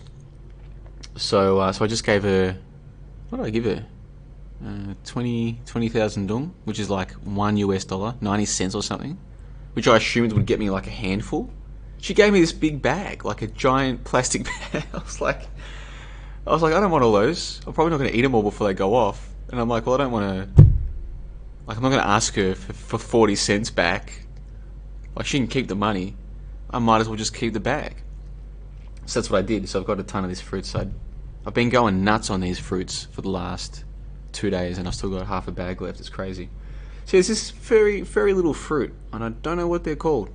But anyway, yeah, fruits, magic. The earth gives you sustenance. Sweet, beautiful sustenance just grows for free. It's a wonderful thing. I think we're back. I keep getting disconnected by OBS Studio. You can't complain. I mean, OBS is free software, so you can't complain if it's causing problems. And I've used it a ton of times, and I've never had problems with it. So if this is the first time I've had problems with it, well, it's free and it's been good, so can't complain. So let's go and take a look at King Tutankhamun then. Tutankhamun, King Tut. If you're just joining us late, I'm John LeBon. I run johnlebon.com. I talk about the fact that ancient history is a hoax. Nobody died, nobody got hurt. Ancient China, ancient Rome, ancient Greece never existed. It's all make-believe. I know that's hard to believe. Why would they lie about this? How could they get away with it? Etc., etc. I know, I get it. I don't expect anyone to agree with me, but if you look into the evidence for yourself, you'll find out there are no primary sources that go back to Herodotus or to Plato or to Caesar or to Sophocles or to any of these people. The reason for that is because they didn't exist, and the sources all trace back to a couple of people, and it seems as though those people are the ones who made all of this up, and so other people have come behind them, they've promoted the stories, they've parroted the stories, they've been indoctrinated with the stories. That's why now, today, in the year 2019, you can have hundreds, maybe even thousands of so-called experts of history. How could they all be wrong? Because they all learn from the same sources that all trace back to the same corrupt source. Why would people lie about this in the first place? Obviously, I wasn't there when it all happened originally. I've got my suspicions, but I'm not here to tell you exactly why they did it. I myself don't know exactly why they did it. What matters is that it's been done, and you can check this for yourself if you look through the primary sources of the stories that you've been told about these characters of ancient history. In contemporary times, in modern times, why would people in, say, Egypt lie about their pyramids or about these discoveries? Because of the money, okay? There's a lot of money in tourism. In Egypt, their tourism is via people who believe in ancient civilization, King Tut, the pyramids, etc. That's their vested interest. That's why they would lie about it. There's millions of dollars in this. I personally don't even blame them for doing it. Good on them. Good luck to them. I haven't got a problem with it. But that's what's going on. And I don't expect anybody to agree with me. And if you want to, you can think that I'm crazy. Maybe I am. But the evidence is the evidence. And so nobody right now listening to this or watching this anywhere in the world has any primary sources that go back more than a couple of hundred years. That's a fact. And that's that. So getting back on with this story then. Yes, King Tut. Is this coming up on the screen there? Yes, it is. King Tut. This is from wikipedia.org, Tutankhamun, Tutankhamun. I had a teacher back when I was in year 8, so that would be the equivalent of your middle school in America. We're talking age 13, 14. I had a teacher of what we call SOS, S-O-S-E, Sociology Studies, or Society and Sociology, and basically like junior liberal arts, I suppose. I had a teacher, I remember him well. He pronounced it Tutankhamun, so he had the emphasis on the second syllable. And it took me several weeks of listening to this guy crapping on to realise he was talking about King Tut. So yeah, it's probably more important I do focus on my pronunciation. But like, say with Herodotus, I used to call him Herodotus, because quite seriously, I was doing all my learning from reading. Yeah, like this, I wasn't watching YouTube videos or History Channel documentaries or whatever. All of my research was from reading, trying to track down, well, what are the books? What are the sources? This guy claims he got his story from this guy. Where's that guy's book? I want to read it. And so that's the main reason why sometimes my pronunciation is incorrect. Although, again, let me point out how silly that is. Even if there were ancient Egyptians, how the hell do we know how they pronounce things? Like, let's just pretend they really did exist.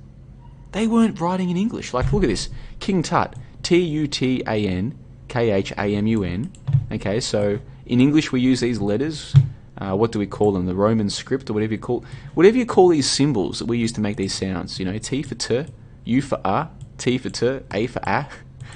Whatever you want to call these symbols, wherever the hell they supposedly came from, however the hell we pronounce them, even according to the official story, this is not how they were writing back in ancient Egypt. So the idea that there even is a correct pronunciation of these names is ridiculous. But I should try and learn the conventional, like the way that is accepted, to make my delivery more understandable. So I will do my best to try and learn the pronunciation. I think in this case, it's Tutankhamun. But we all know him as King Tut. So let's read this from Wikipedia. Tutankhamun was an Egyptian pharaoh of the 18th dynasty, during the period of Egyptian history known as the New Kingdom. So this was about 1300 BC. He has, since the discovery of his intact tomb, been referred to colloquially as King Tut. His original name, Tutankhaten, means the living image of Aten, while Tutankhamun means the living image of Amun. In hieroglyphs, the name Tutankhamun, it keeps on, the hyperlinks keep on coming up. In hieroglyphs, the name Tutankhamun was typically written Amun Tut. Why is this in the first paragraph? Why is all this boring shit in the first paragraph? He's possibly also... What is this all this shit? Let's get to the interesting part here. Alright. Okay, so here's some trivia for you, those of you who are listening to this as a podcast. When do you think Tutankhamun's tomb was discovered? When do you think? Right, he's from 1300 BC. Okay, so we're talking 3,000 years ago. When do you think when do you think it was discovered, his tomb? According to Wikipedia, it says 1922. Discovered by Howard Carter. Okay, let's go and find out more about this. Apparently, this discovery was funded by Lord Carnarvon, and it received worldwide press coverage. It sparked a renewed public interest in ancient Egypt. In 2010, genetic testing confirmed that he was the son. I mean, what is all this nonsense? Anyway, let's not get carried away here. So who was the guy who discovered Tutankhamun? His name was Howard Carter. He lived until 1939. He was a British archaeologist and Egyptologist who became world famous after discovering the intact tomb of Tutankhamun in November of 1922. So he was born in 1874. Spent much of his childhood with relatives. They had a family friend who had some Egyptian antiquities. Here we go, here's a juicy part. In 1891, the Egyptian Exploration Fund sent Carter to assist Percy Newbery in the excavation of tombs at Beni Hassan. He was only 17 years at the time, but he was innovative in improving methods of copying tomb decoration. Let's see, in 1899 he was appointed the position of Chief Inspector of the Egyptian Antiquities Service. He supervised a number of excavations at Thebes, now known as Luxor. He resigned from all of that in 1905, but in 1907 Lord Carnarvon employed him to supervise excavations of places in Thebes. He developed archaeological methods. Hopefully I'm streaming again. So yeah, his funding was running out. This man who'd spent his whole life digging up stuff in Egypt, finally his funding is running out. But by crikey, he just happens to find King Tut's tomb. That's the story of Carter. Later life and death. Blah blah blah, bling bling bling blah. Okay, very nice. Oh, there you go. A paraphrased extract of Carter's diary from 1922 when he discovered King Tut's tomb is used as plain text for part 3 of the encrypted Kryptos sculpture at the CIA headquarters in Langley, Virginia. How do you like that? Anyway, enough of all this crap. So who was the guy who funded this expedition? George Edward Stanhope Molyneux Herbert, 5th Earl of...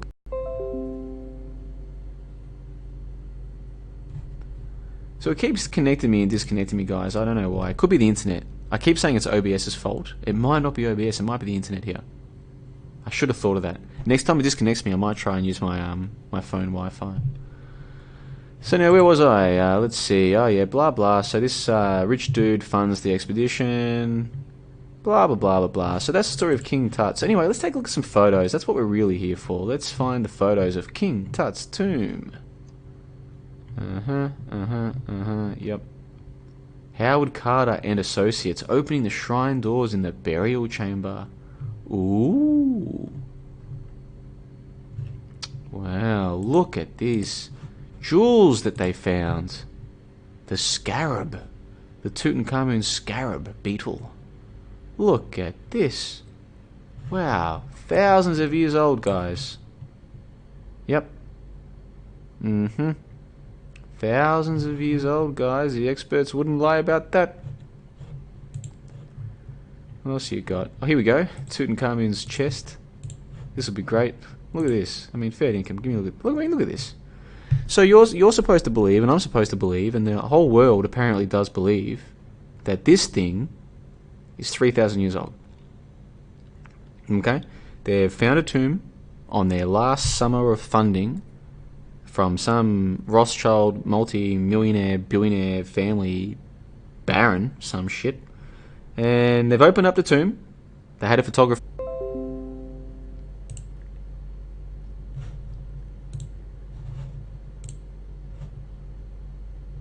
Alright, I think I'm back. The internet here is playing up, and I forgot my phone Wi-Fi is pretty good, but not in my room. I'm not sure why that is. So the internet's really playing up. It's a pain in the ass. So I might have to wrap this stream up soon. I apologise for any of the problems that you might have been experiencing. I'm doing my best here. Now, Waterman Chris says that I might be talking about lychees. I might be. That's possible. I want to see if I can work this out. So just bear with me here. Let's see if I can work this out. Fruits in Vietnam. As soon as I see it, I'll know what I'm talking about because it's distinctive fruit. And I'm sure this fruit grows beyond Vietnam as well. But I want to know what the hell this fruit's called. Yeah, rambutan. I thought it was rambutan. I didn't want to say it. Rambutan. Yeah, the rambutan. So it's like this furry fruit. Okay, like the ones that I've got don't look red. They look more purple, perhaps you'd say. But if you look it up on the internet, it looks red and green. But it's the same basic idea. And yeah, it's a very yummy little fruit. And you can buy them, dead set, just $1 US, and you just get a whole bag of them, even if you don't want them. Just here's a bag, just here you go, get it out of here. Alright, no worries. So yeah, that's what it is. So it's not a lychee, it's a rambutan. But, oh yeah, mangosteen. Mangosteens are even more yummy than the rambutans, but they're a pain in the ass. When you open them, the red covering, it's like red ink. Okay, like if you get it on your clothes, it's like it stains your clothes, man. It's a pain in the backside, and you get it all over your hands. The locals seem to know how to open them and not get it all over their hands, but I haven't really learnt that trick yet. So yeah, I try and avoid the mangosteens. They're yummy, but they're not worth the effort. Oh yeah, and the lychees. Yeah, well, the rambutan I think is similar to a lychee in the sense that what's inside of it is white, but it's different. I think lychees are actually probably a bit more yummy than these as well, to be fair. But yeah, I've got a whole bag of these rambutans or rumbletons or whatever they call them. So yeah, I'm glad we got to the bottom of that. Now let's get back to King Tut and his bullshit tomb. Yeah, by the way, let's cut to the chase. I do this all the time in my streams. I start off trying to be very sensible, and by the end I'm tired. Let's just be serious. This is a load of nonsense, okay? This tomb that they claim to have discovered, they didn't discover it. They built it, and they filled it with shit from the local flea market. I mean, look at this. Look at this, okay? The majority of people, if an expert tells them this is 3,000 years old, they just believe it, and they'll never question it. They're not capable of questioning. That's not what they're in this realm to do. They're effectively non-player characters. They never question anything. They're hopeless. But you, if you are a thinking person, you should be able to look at this and go, you know what? That does not look I mean, this looks like the kind of thing you might find in someone's garage sale, or when they're cleaning out, old grandma's estate. It's like, who wants the old shitty wooden hutch? Does anyone want this? Does anyone want it? We'll just sell it, right? That's what this looks like, okay? That's what it looks like. But no, it couldn't be that. No, it couldn't be. They wouldn't be that brazen. They'd never get away with it, mate. They'd never get away with it. Give me a break. So yeah, King Tut's tomb. In fact, you know what we're going to do? We're going to Google King Tut's tomb. That's what we're going to do. Let's have some fun right now. Oh, I haven't been showing the images. Whoops, let me fix that up. King Tut's tomb. Sorry guys, I'll get the footage going again. King Tut's tomb. Let's take a look at the images, shall we? Oh, yep, there we go. Alright. So look at these images of King Tut's tomb. Here you go. Yep, look at that. That's meant to be, what, 3,000 years old, is it? Give me a break. What else have we got here? Look at this, mate. Unbelievable. Goodness. Oh, and people, this is just where tourists go and check it out now. Ooh. 3,000 years. It doesn't even occur to these people that this is a lie. Now, this is the image that I think Waterman Chris was specifically referring to, and I've actually used this image myself on one of my pages on johnthebond.com, on my history hoax page, or one of the relevant pages. This same image, I remember when I was a couple of years ago, when I was still trying to get my head around, like, could they really be hoaxing this? Are people really that stupid? And of course the answer is yes, people are that stupid. This image on your screen, can you see that? This is meant to be what they found in King Tut's. I mean, look at this. That's a bloody rocking chair right sitting right there, okay? They claim that this frickin' rocking chair was in King Tut's tomb. It's 3,000 years old. So they can just build this shitty room, this shitty concrete structure, claim that they found it. They can fill it with a whole bunch of shit from the local flea market, right? Get a photographer in there and say, hey guys, look what we found. Look at this 3,000-year-old treasure. Holy shit. Yeah, and it's clearly a whole bunch of crap that they've bought from the local flea market. Got your shitty little hutch. Yeah, some wardrobes, a rocking chair. Yeah, a carving of a wooden sausage dog. Yeah. I mean, what is this? What is this, like the cheap bed that you lay out for your guests who you don't like? You know what I mean? Oh yeah, there's a spare bed in the living room, go and lie on that. Oh, but it's bloody bent. Ah, you'll be fine. You'll be fine. Alright? Here you go. See you in the morning, good night. Alright?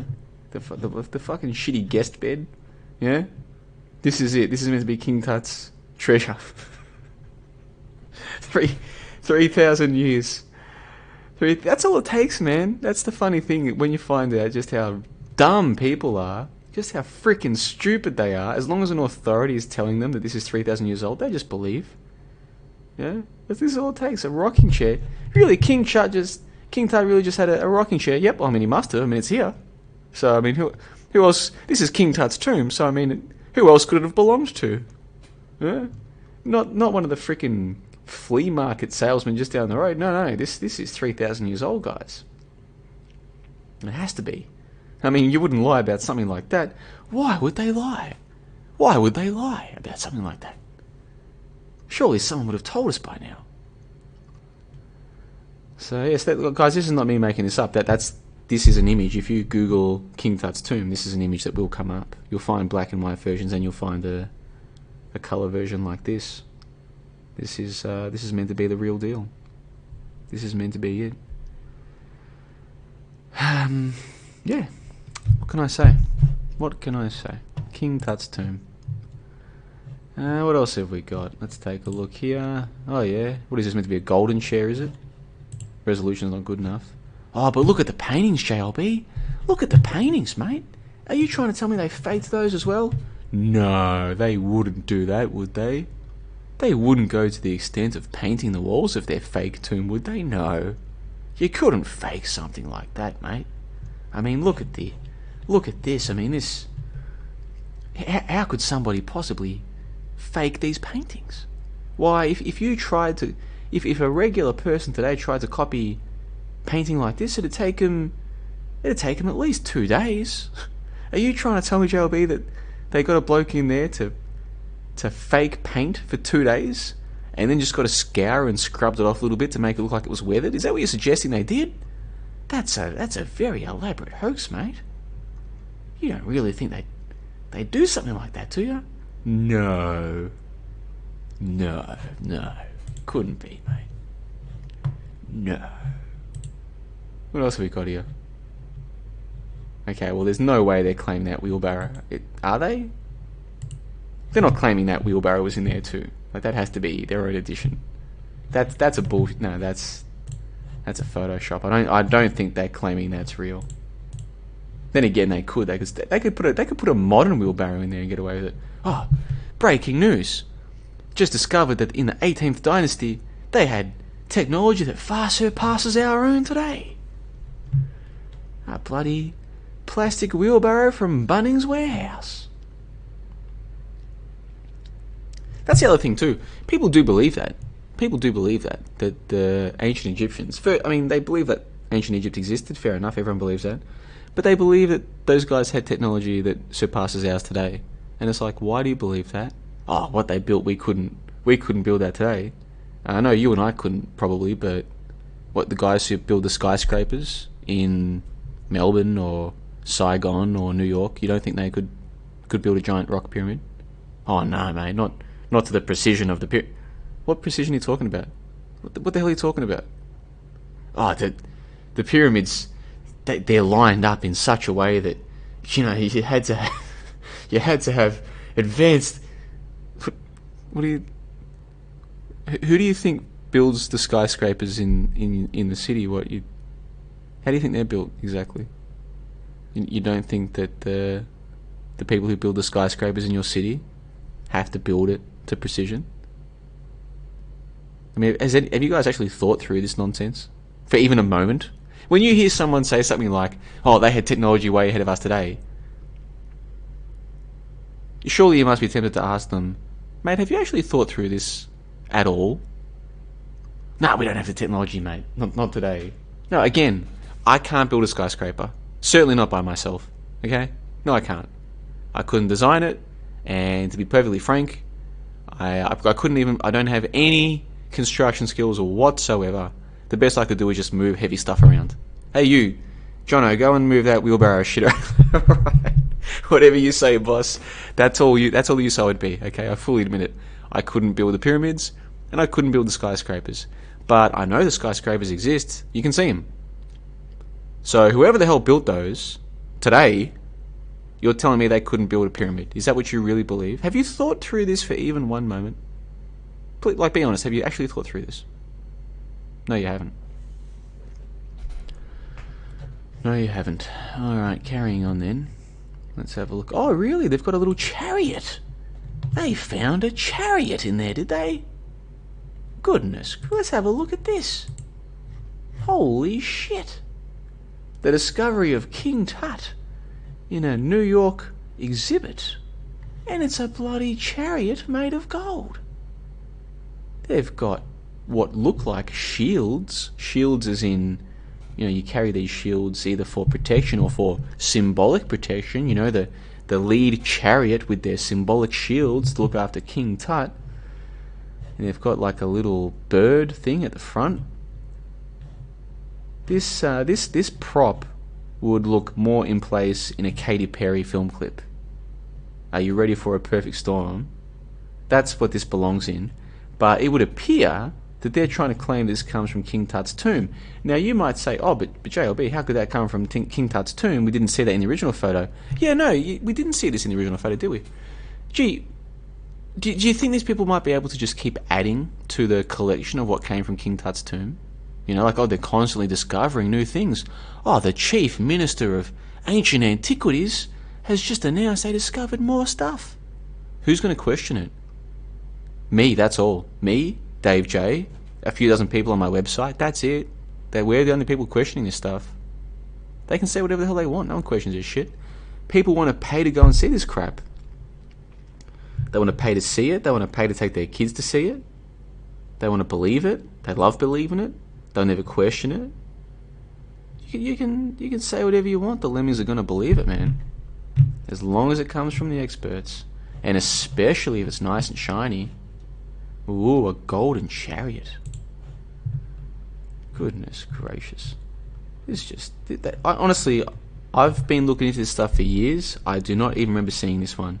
This golden chariot could literally be an addition from the last couple of years, where they just added it to their rolling... Because, you know, these exhibitions, they tour the world. You understand that. So they're not just making money in Egypt. They're also doing a world tour constantly. Yeah? So, check... If you're in a major city, check the major museum in your city. There's a good chance they've got an ancient Egyptian exhibition that's either just been through or will come in the next couple of years. Okay? This is a rolling world tour they do. And it's quite possible they've added this prop in just the last couple of years. And no one's going to question it. That's what you have to understand. No one's going to come and say, excuse me, sir, but when I saw this very same tour 2 years ago in Belfast, I don't remember this golden chariot. Like, where did this come from? Oh, well, you see, they hadn't discovered it yet, and no one's asking questions for this, man. No one, apart from me and a few people on my website. That's it. They can get away with whatever they want, man. People don't question shit. It's phenomenal how dumb the average person is. Truly, it's to this day I haven't fully accepted it. Oh, the burial chamber. Oh, the antechamber. Oh, and this is where we found all of their. This is where we found all of their wooden shit. You see? Yeah, and then in the treasury, that's where they had their big hutch with all of their gold chains and stuff. Yeah. Yep.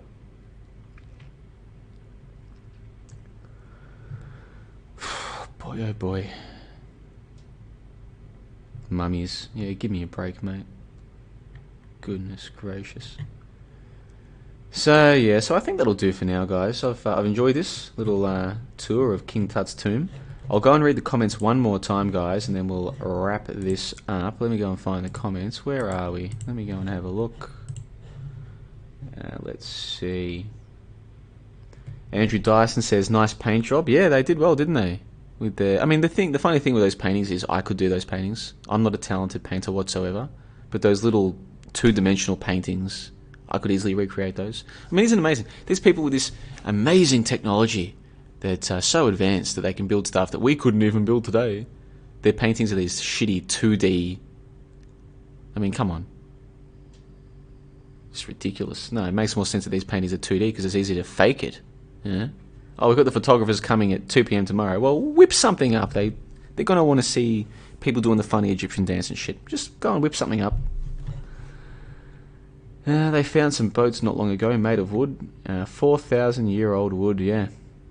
Yeah. It's somebody pointed out, who was it, on the website, johnthebond.com, a few months ago, that they've got this story where plastics supposedly last thousands of years. It's like, you leave a Coke bottle out in the sun. If you walk past, say, someone's backyard where they don't clean their backyard very often, and you see old Coke bottles or old soda bottles, it doesn't take long for those bottles to start looking like they're degrading. Yeah. Oh, plastics last thousands of years. Oh, yeah, do they really? Okay. Yeah, and I suppose the wood does too, does it? Yeah. 4,000-year-old wood. Yep. Lemmings will believe anything. So, anyway, where are we? I think it's time to wrap this one up. I think I've done enough for today. A few technical difficulties. It's 12:15. Time for me to go and get some sleep. Another big day ahead of me tomorrow here in beautiful Saigon, Vietnam. What the hell am I doing here? But it's been nice to test out OBS. I think I'm going to have to look into the internet issues here. But you can't complain, man. When you're in Southeast Asia, occasionally you're going to have to deal with internet problems, I suppose. But no, for the most part, it's been alright. Big thanks to all the people in the live comments leaving their comments behind. And if you're listening to this on delay, feel free to leave your comments in the comment section below.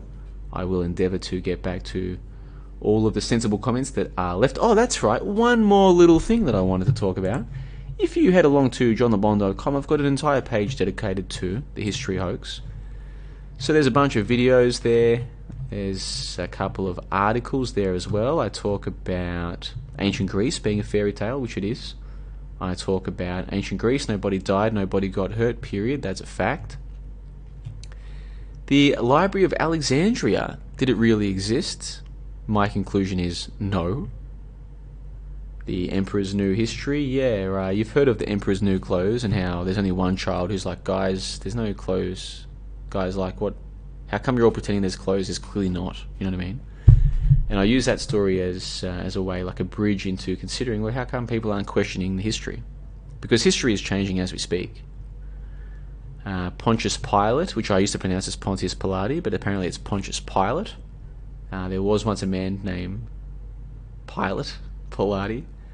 He's a hoax as well. Nobody died, nobody got hurt. The history hoax, how does it all work? The history of history. Where does the field of history come from? You might think that history, the field, the academic field, is thousands of years old. It is not. The field of history itself is a couple hundred years old, believe it or not. They're pushing back our history. I've got a video there. No, that's an article, that one, about how they're pushing back history. When I was a kid, ancient civilization in Australia was 40,000 years old. Not civilization, ancient. I mean, I guess they probably pretended civilization. The so-called indigenous, the Aboriginal culture was supposedly 40,000 years old. Now they did push it back to 60. Last I heard, I think it was 75,000 years. So given another couple of years, they'll be claiming that it goes back 100,000 years. And they just keep pushing it further back. And the lemmings don't have a problem with this because the lemmings are lemmings. The history of histories, so that's where we're talking about Herodotus, supposedly the first, the father of history. The Library of Alexandria, a very detailed piece where I talk about how that's a hoax. Podcast, I've got a couple of podcasts where I talk about all of this, plus a podcast where I talk about George Orwell's 1984. Of course, everybody claims to have read the book. I met a guy today who claims to have read the book, and look, maybe he had, I don't know, but people tell me they've read the book, and it's like, okay, what do you think about this, about that? Blank stares. It's like, yeah, you didn't really read it. I mean, it's a big book. Be honest, you didn't actually read it, did you? Because in the book it explains that history is a hoax. That's all explained in the book. All of it. Okay? It's explained that they fake history, why they fake history, how it's so easy for them to fake history, how the lemmings want them to fake history. It's all in there. It's all in there. Dinosaurs being fake, that's in there. Heliocentrism being a hoax, that's in there. It's all in the book, man. It's all in there. But no one reads it. No one reads it. No one reads the book. No one reads books these days. At best, they listen to audiobooks. But even then, they're not really listening. They're not paying attention. But even if they were, it's not the same as reading a book. Yeah, it's all in there, man. It's all in 1984. It's all in there. And George Orwell himself is a hoax. There you go. George Orwell, not a real person. If you go to the top of my banner, where is he? That's George Orwell, right? No. That was an actor who played George Orwell. Go and find a photo of George Orwell. Go on. Go and try it. You won't find one. There aren't any. He's a hoax. Didn't exist. Not real. But that doesn't mean that his book is not interesting. This book, 1984, supposedly published in the late 1940s, the truth is all in there, my friends. All of it. All of what I've talked about and more. It's all in there. So whoever they were passing off as George Orwell, whoever was behind this book, it's like the Bible. The Bible is a hoax. It's not 2,000 years old. But there's still a ton of truth in there, somehow. Almost as though somebody knew. Well, so it is with George Orwell's 1984. Is it really written by a guy called George Orwell or Eric Blair? No. He's a hoax. Didn't exist. But what's in the book is still fascinatingly insightful and accurate. And apparently knew what was going to happen in the future. How is this possible? So all of that is available on the History Hoax page at johnthebond.com. I'll put a link to that in the info box below. And I've got some good news, because I've had some people complain to me, oh, JLB, man, I can't afford $5 a week to be a member of your website. It's too expensive, man. I can't afford it. Which just blows me away that anyone could not afford that. But it's like, you know what? I understand. So what I've done is I've released a new membership tier. So let's go and take a look at this. A new membership tier. If you want to get the good stuff at johnthebond.com, there are now two types of membership available at johnthebond.com. There is full membership, which remains the same, completely unchanged. And here are all the full members of johnthebond.com. There's now also MOOC membership. That's right, MOOC membership. So if you sign up as a MOOC member, you get access to dozens of member-exclusive videos, podcasts, and articles. More than 50 hours of exclusive content. So at the moment, for full members, there's about 150 hours of content that has not been released publicly, not available publicly, in most cases will never be available publicly, just for the full members. Well, I've taken about 50 hours of that, about 55 hours of that, and I've made it available to the MOOC members. So if you sign up as a MOOC member, you get instant access to more than 50 hours of audio and video material that has not been published publicly, is not published publicly, not available. Some of it I might eventually release, but most of it I probably won't. You get access to all of that. You also get your name in the credit in the supporters sidebar, like these MOOC members down here. And you get an invitation to join the MOOC member section of the JLB Discord server. And that's all available right now. Now, what kind of material do you get if you join as a MOOC member? Let's go and find out. Why is it called MOOC membership? Because it's just like a McValue meal for your mind. It's a nice start. It's not intellectually nutritious compared to full membership, but it's a nice start. And it's US $6 per month. Holy crap, man. $6 a month. What?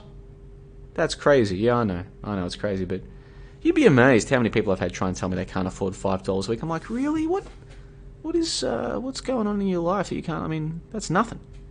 That's nothing, man. You could find that in loose change on the street if you were desperate. But you're not desperate. You've got that money. Come on, give me a break. But whatever. So now $6 a month, $6 US. You'll get MOOC membership, and you'll get access to a ton of stuff. The Wizards of New York, the introduction piece towards that, where I talk about how the people who scripted 9/11, because 9/11 was scripted, make no mistake. Nobody died, nobody got hurt. It was a made-for-TV movie. The planes weren't real. The towers were not full of people. They were giant props built ahead of time for the purpose. And the people who were behind all of this are the same people who were behind The Wizard of Oz originally. The similarities just will blow you away. You get access to the first part of that, Transcending 9/11, where I talk about the esoteric side of 9/11. What was it really all about? What was the point? What can we learn from it? What does it tell us about this reality? Introduction piece to that is also available to members. And the Conspiracy Ego Trip Framework, where people always say to me, Joby, what's really going on there, mate? If what you're saying is true, then what's really going on? And I'm like, well, obviously I don't know. I'm just a person just like you. But I do have some ideas about what might be going on. So let me share with you what I think's going on. And so in that series, in that video podcast series, I used the film Total Recall to explore this idea that this world that we're in, it kind of is like a simulation a little bit. It kind of is like a dream a little bit. And this whole conspiracy culture allows us to believe, if we want to, that we are taking on the bad guys. But actually, it would appear that the people who are behind all of the deceptions might actually be on our side, or they might be on my side anyway. Sometimes I feel like there is something looking out for me. Why would they do that? I discuss it in that piece. So that's all available right now to make members, but it doesn't stop there. Relevant to this piece today, I want to talk, the Illuminati card game analysis. You get access to a couple pieces of that, very nice. But here's a part I wanted to talk about, the History Hoax series. So some of my most important work has been on the History Hoax, because I'm a groundbreaker, a pioneer, the greatest mind of my generation, the first person to come along and say, hold on a second here. How far back do your sources go? Let me check. I'm the first person to do that. And so what I'm sharing with you, the members, are the pieces that I've released. The History Hoax, a primer, 1,000 words. The History of History, where we look at Herodotus, the grandfather of history, 3,000 word piece. The History of Histories, 5,000 word piece. Ancient Greece Make Believe, that's a 1 hour piece. Burning the Library of Alexandria, 5,000 words. That is a ton of material, very detailed, where I explain, here is why I'm saying what I'm saying. I'm not just claiming this for polemic effect, for rhetorical effect. There's a way that you can investigate history. Anyone can. Almost nobody does. So let's see what happens when we do that. That's what I do in these articles, these pieces. So if you're interested in the History Hoax, this is the way to learn more. Go and check out the History Hoax page on johnlebon.com. There are some pieces that are there available for free. But if you want the really good stuff, sign up as a MOOC member. It'll cost you $6 US, which, come on, that is nothing. $6 get you access to 50 hours of material. If you remain as a member, then next month it'll be another $6. It's a $6 monthly subscription, but you can cancel any time. It's all handled through PayPal. I don't get your credit card details. I don't want your credit card details, no offense. I don't want your name. I don't care who you are, no offense. I really don't care. All I care about is, are you going to pay the $6? If you do, you get access to all of this, and it's all handled through PayPal, and then it's all done instantly. So you can go and sign up right now, get access to all of this, and so much more. Simulations, sync and simulacra, what does coincidence mean, how to space versus unicorns, outer space is a hoax. I don't have time to go to that right now, but if you're interested in that, you get access to that piece as well. But I just explained why outer space is a hoax. So, we know that the moon landings are fake, or that Elon Musk and SpaceX is fake and all this stuff. Yeah, that's great, that's fantastic, but all of outer space is a hoax. All of it. The whole lot. All of it. But we can see the planets. No, you can see lights in the sky. But those lights in the sky are nothing but lights. What? But they must be... Where's the light coming from if it's not a planet? Yeah, that's a great question. That's a great question. But they're not planets. You've got no evidence that they're planets. They're just lights in the sky, okay? Same as the sun. The sun's more powerful, obviously, and I would argue more important spiritually and esoterically. But ultimately, they're just lights. They're just lights in the sky. They're not planets. They're not giant, solid, physical, massive objects. That's all a hoax. What? That can't be the case. Yeah, well, it is. The non-doomer. I mean, a lot of people get depressed by some of the black pills. I understand some of the black pills, man, they will mess you up, but I just explained why. You don't have to let the black pills get to you. Whole bunch of stuff. That's me back in my back when I lived in Brisbane. I had a whiteboard. I really should have used that whiteboard more. I made like 2 videos with that whiteboard. They're such a useful tool, whiteboards, and I never really used it properly. Only a couple times, but anyway, I've got a video there where I just go through some important stuff to do with logic on my little whiteboard there. Conspiratards versus normies, the war hoax, an introduction, Man, it just goes on and on. This is a lot of stuff. I mean, look at all these podcasts available as well. One about higher intelligence, social health and well-being, Alistair Crowley and magic, Jan Irvin. Oh, we've got a couple of podcasts where we talk about other people in the act realm. I invited these guys to come and join us. I invited Jan Irvin to come and join us. He didn't, but 7 members of the website did. We discussed Jan Irvin and some of what he's put out, especially to do with the trivium, the so-called trivium. We discussed all of that.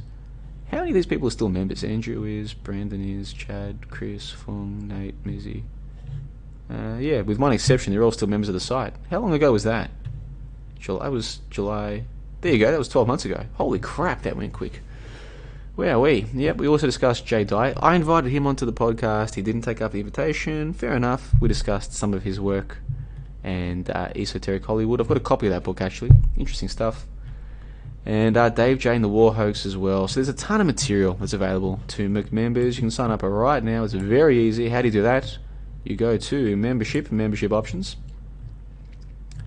And let's see. Scroll down to the bottom. There it is. Just go to select McMember.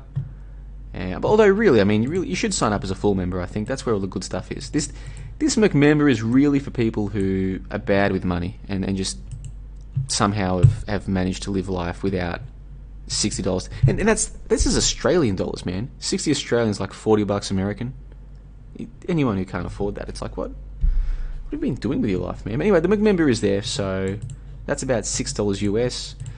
So you go to select, and then it just comes up and it asks you to put in your details, put in username, password, confirm password, email address. Try and use an accurate email address, because if you lose your password, it sends, like WordPress sends you the lost password to that email address, so don't be silly. Make sure you read through the terms of service. It's all pretty simple stuff. Don't be an idiot. That's basically... That pretty much could be the whole terms of service. Just don't be an idiot, okay? Don't be an idiot. That's really the whole terms of service. Agree to that, then go to PayPal checkout. That comes up with a third-party PayPal window. All of your details go to PayPal, not to me. And then PayPal give me, I think, about 95%, maybe 96%. They're pretty good. They take a cut, but they're providing a service. I don't have a problem with that. So that's what I get. I get an email from PayPal saying you've got a new recurring payment, and I get an email from my website saying you've got a new member, and then it says your username. And try and pick too, when you sign up, try and pick a username that you like, because I can't change it. You can't email me and say, oh, I called myself blah blah blah, but I don't want to call myself this. It's like, well, you're stuck like that. So pick a name that you like, and then it's all done automatically. Even if I'm sleeping, it's all done automatically, and then you get access to everything on the member page. Or if you sign up as a full member, look at this. Let's just quickly take a look at this. Is unbelievable what you get as a full member. I remember when I first started this page, and there was like 4 things here, and I was like, this isn't really selling this very well. There's 4 things on the member section. I couldn't have imagined that one day there'd be all this. Look at all these podcasts. This is crazy stuff, man. Look at this. All these videos. Just outrageous. All these articles. I can't believe I wrote all of this. Seriously. Look at all this. I don't blame people who claim that I'm a front man and this is actually a whole agency doing this, and I just pretend it's all me, but it's actually a whole bunch of people working on this. I don't blame them. In fact, I'm starting to think that's the case, actually. How the hell did I do this? This is ridiculous. Dino Skeptic. Alright, so what do full members have access to? Everything on the site, including the following material exclusive to full members. 84,000 written pieces, 300,000 words, really. That's crazy. Videos, 74 videos at 54 hours. 74 videos. Podcasts. Well, my maths is out there. 49 and 1 should be 50. That's alright. About 100 hours. That's just outrageous stuff. So if someone signs up as a full member right now, they get instant access to 150 hours of audio video material and 84 written pieces at 300,000 words. That is outrageous. And how much does that cost? 60 Australian dollars, which is about $40 American. And of course I get access to the Discord server where myself and a bunch of people who are into this kind of thing, these are the kinds of things that we discuss. So yeah, so that's what I wanted to talk about. But man, it's 12:30. I'm tired. I'm tired, man. This has been a big day. Big day. What was I doing today? I'll tell you what I was doing today. I was researching the Titanic. Did you know the Titanic's a hoax? I don't mean as in, oh, they replaced the Titanic with some other boat and it was an insurance job. No, that's a red herring conspiracy theory. That's a fake story as well. There was no boat, there was no sinking, the whole thing was fake. The whole thing from start to finish. Nobody died, nobody got hurt, period. What? How could they fake something like that? It's easy, man, especially 100 years ago. There was no people just read what was in the newspaper. The newspaper says there's been this big boat collapse. What are the lemmings going to do about it? What are they going to do about it? Even if one of the lemmings is like, hey, I never heard of this giant boat. Now you're telling me this giant boat sunk, but this is literally the first I've heard of it. Surely I would have heard of this by now if it really was this unsinkable ship. How come I'm only hearing about it now that it's sunk? Right? Even if a lemming did have that thought, like even if he was not a lemming, he was actually a thinking person, he's like, no, hold on. You're telling me this giant bloody boat sank, but I don't remember the boat being real to begin with. What the hell's going on here? What is he supposed to do about it? Okay, firstly, no one cares about this stuff. But even if they did, what's he going to do? Go to his mate at work and be like, hey man, did you read in the Daily yesterday that some boat sank? Oh yeah, mate. Bloody tragedy. 3,000 people, they reckon. Like, what's he going to do about it? You're like, nah, man, I don't think that boat existed. Like, how come we never heard about it until that story yesterday? Mate, show some respect. 3,000 people died, don't you know? You know? Like, what are they going to do about it? So, see, I've been doing some research into the Titanic hoax the last couple of days, and I thought I would get that piece finished today, but it didn't work out that way. So hopefully get that finished tomorrow, and I'll release that to members of johnlebon.com. So that was pretty full on. So between, I'm still waking up, go to the gym, come home, have a shower, go to the cafe, work, go and get some dinner, come home, do a 2-hour live stream, and then get to bed and hopefully get some sleep. And that's my life. So yeah, Saigon, man, it sounds exciting. It's a great city, man. I love the city, but yeah, when your whole job, when your whole daily thing is just sitting there reading, writing. It's a draining thing. So I'm pretty tired. So we've managed to make it to the 17th of July, 2019. That's a nice time to finish. 17/7/2019. Big thanks to all the members of johnlebon.com. You know who you are. There's about, if you add them all up, the super agents and the full members, there's about 80 at the moment. And then you've got a whole bunch of McMembers as well. So I would read out all these names, but there's no need for that. You guys know who you are. Thanks to everyone who's supporting johnlebon.com. I really appreciate it. There'll be a call on... Did we organise it for Saturday? Don't quote me. I've got a call coming up on the Saturday with Diapi. We're talking about ancient history. This is a gentleman who's a member of the site. He did a piece on the Magna Carta hoax. And the Magna Carta, by the way, is a hoax. It's not hundreds of years old. It's a hoax. And he also did a piece on Alfred the Great, another hoax. Alfred the Great never existed. Nobody died. Nobody got hurt. Hoax. So we'll be having a chat this weekend on the member Discord call. Hope to see a lot of you guys there. Should be a fascinating chat with Diapi making his debut on the member Discord calls. And the fun never stops at johnlebon.com. Plenty more content coming soon. Keep your eye out for the Titanic hoax piece. And I think that'll just about do us for now. So let me wrap this up. Let me just check the comments one final time. Any more comments to read out? Let's take a look. Let's see. Andrew Dyson in the live chat says that only the iceberg was real. Okay, one more thing. To all the viewers and listeners out there, have you ever considered the possibility that icebergs are a hoax? Have you ever considered that possibility? Seriously, like, this idea that there are giant pieces of ice, like gigantic pieces of ice just floating through the sea.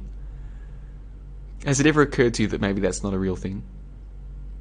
Maybe. I'm not here to say, they're definitely fake, but have you ever thought, like, maybe they are fake? Like, how hard would it be for them to fake that? Well, why would they fake that? Why would they fake such a thing? Yeah, good questions. Anyway, johnlebon.com, go and check it out. Links in the show notes below. And thank you for watching. This has been History Hoax. What did I call this? The History Hoax Explained. Yeah. And I've been coming to you from Saigon, Vietnam on the 16th and the 17th of July 2019.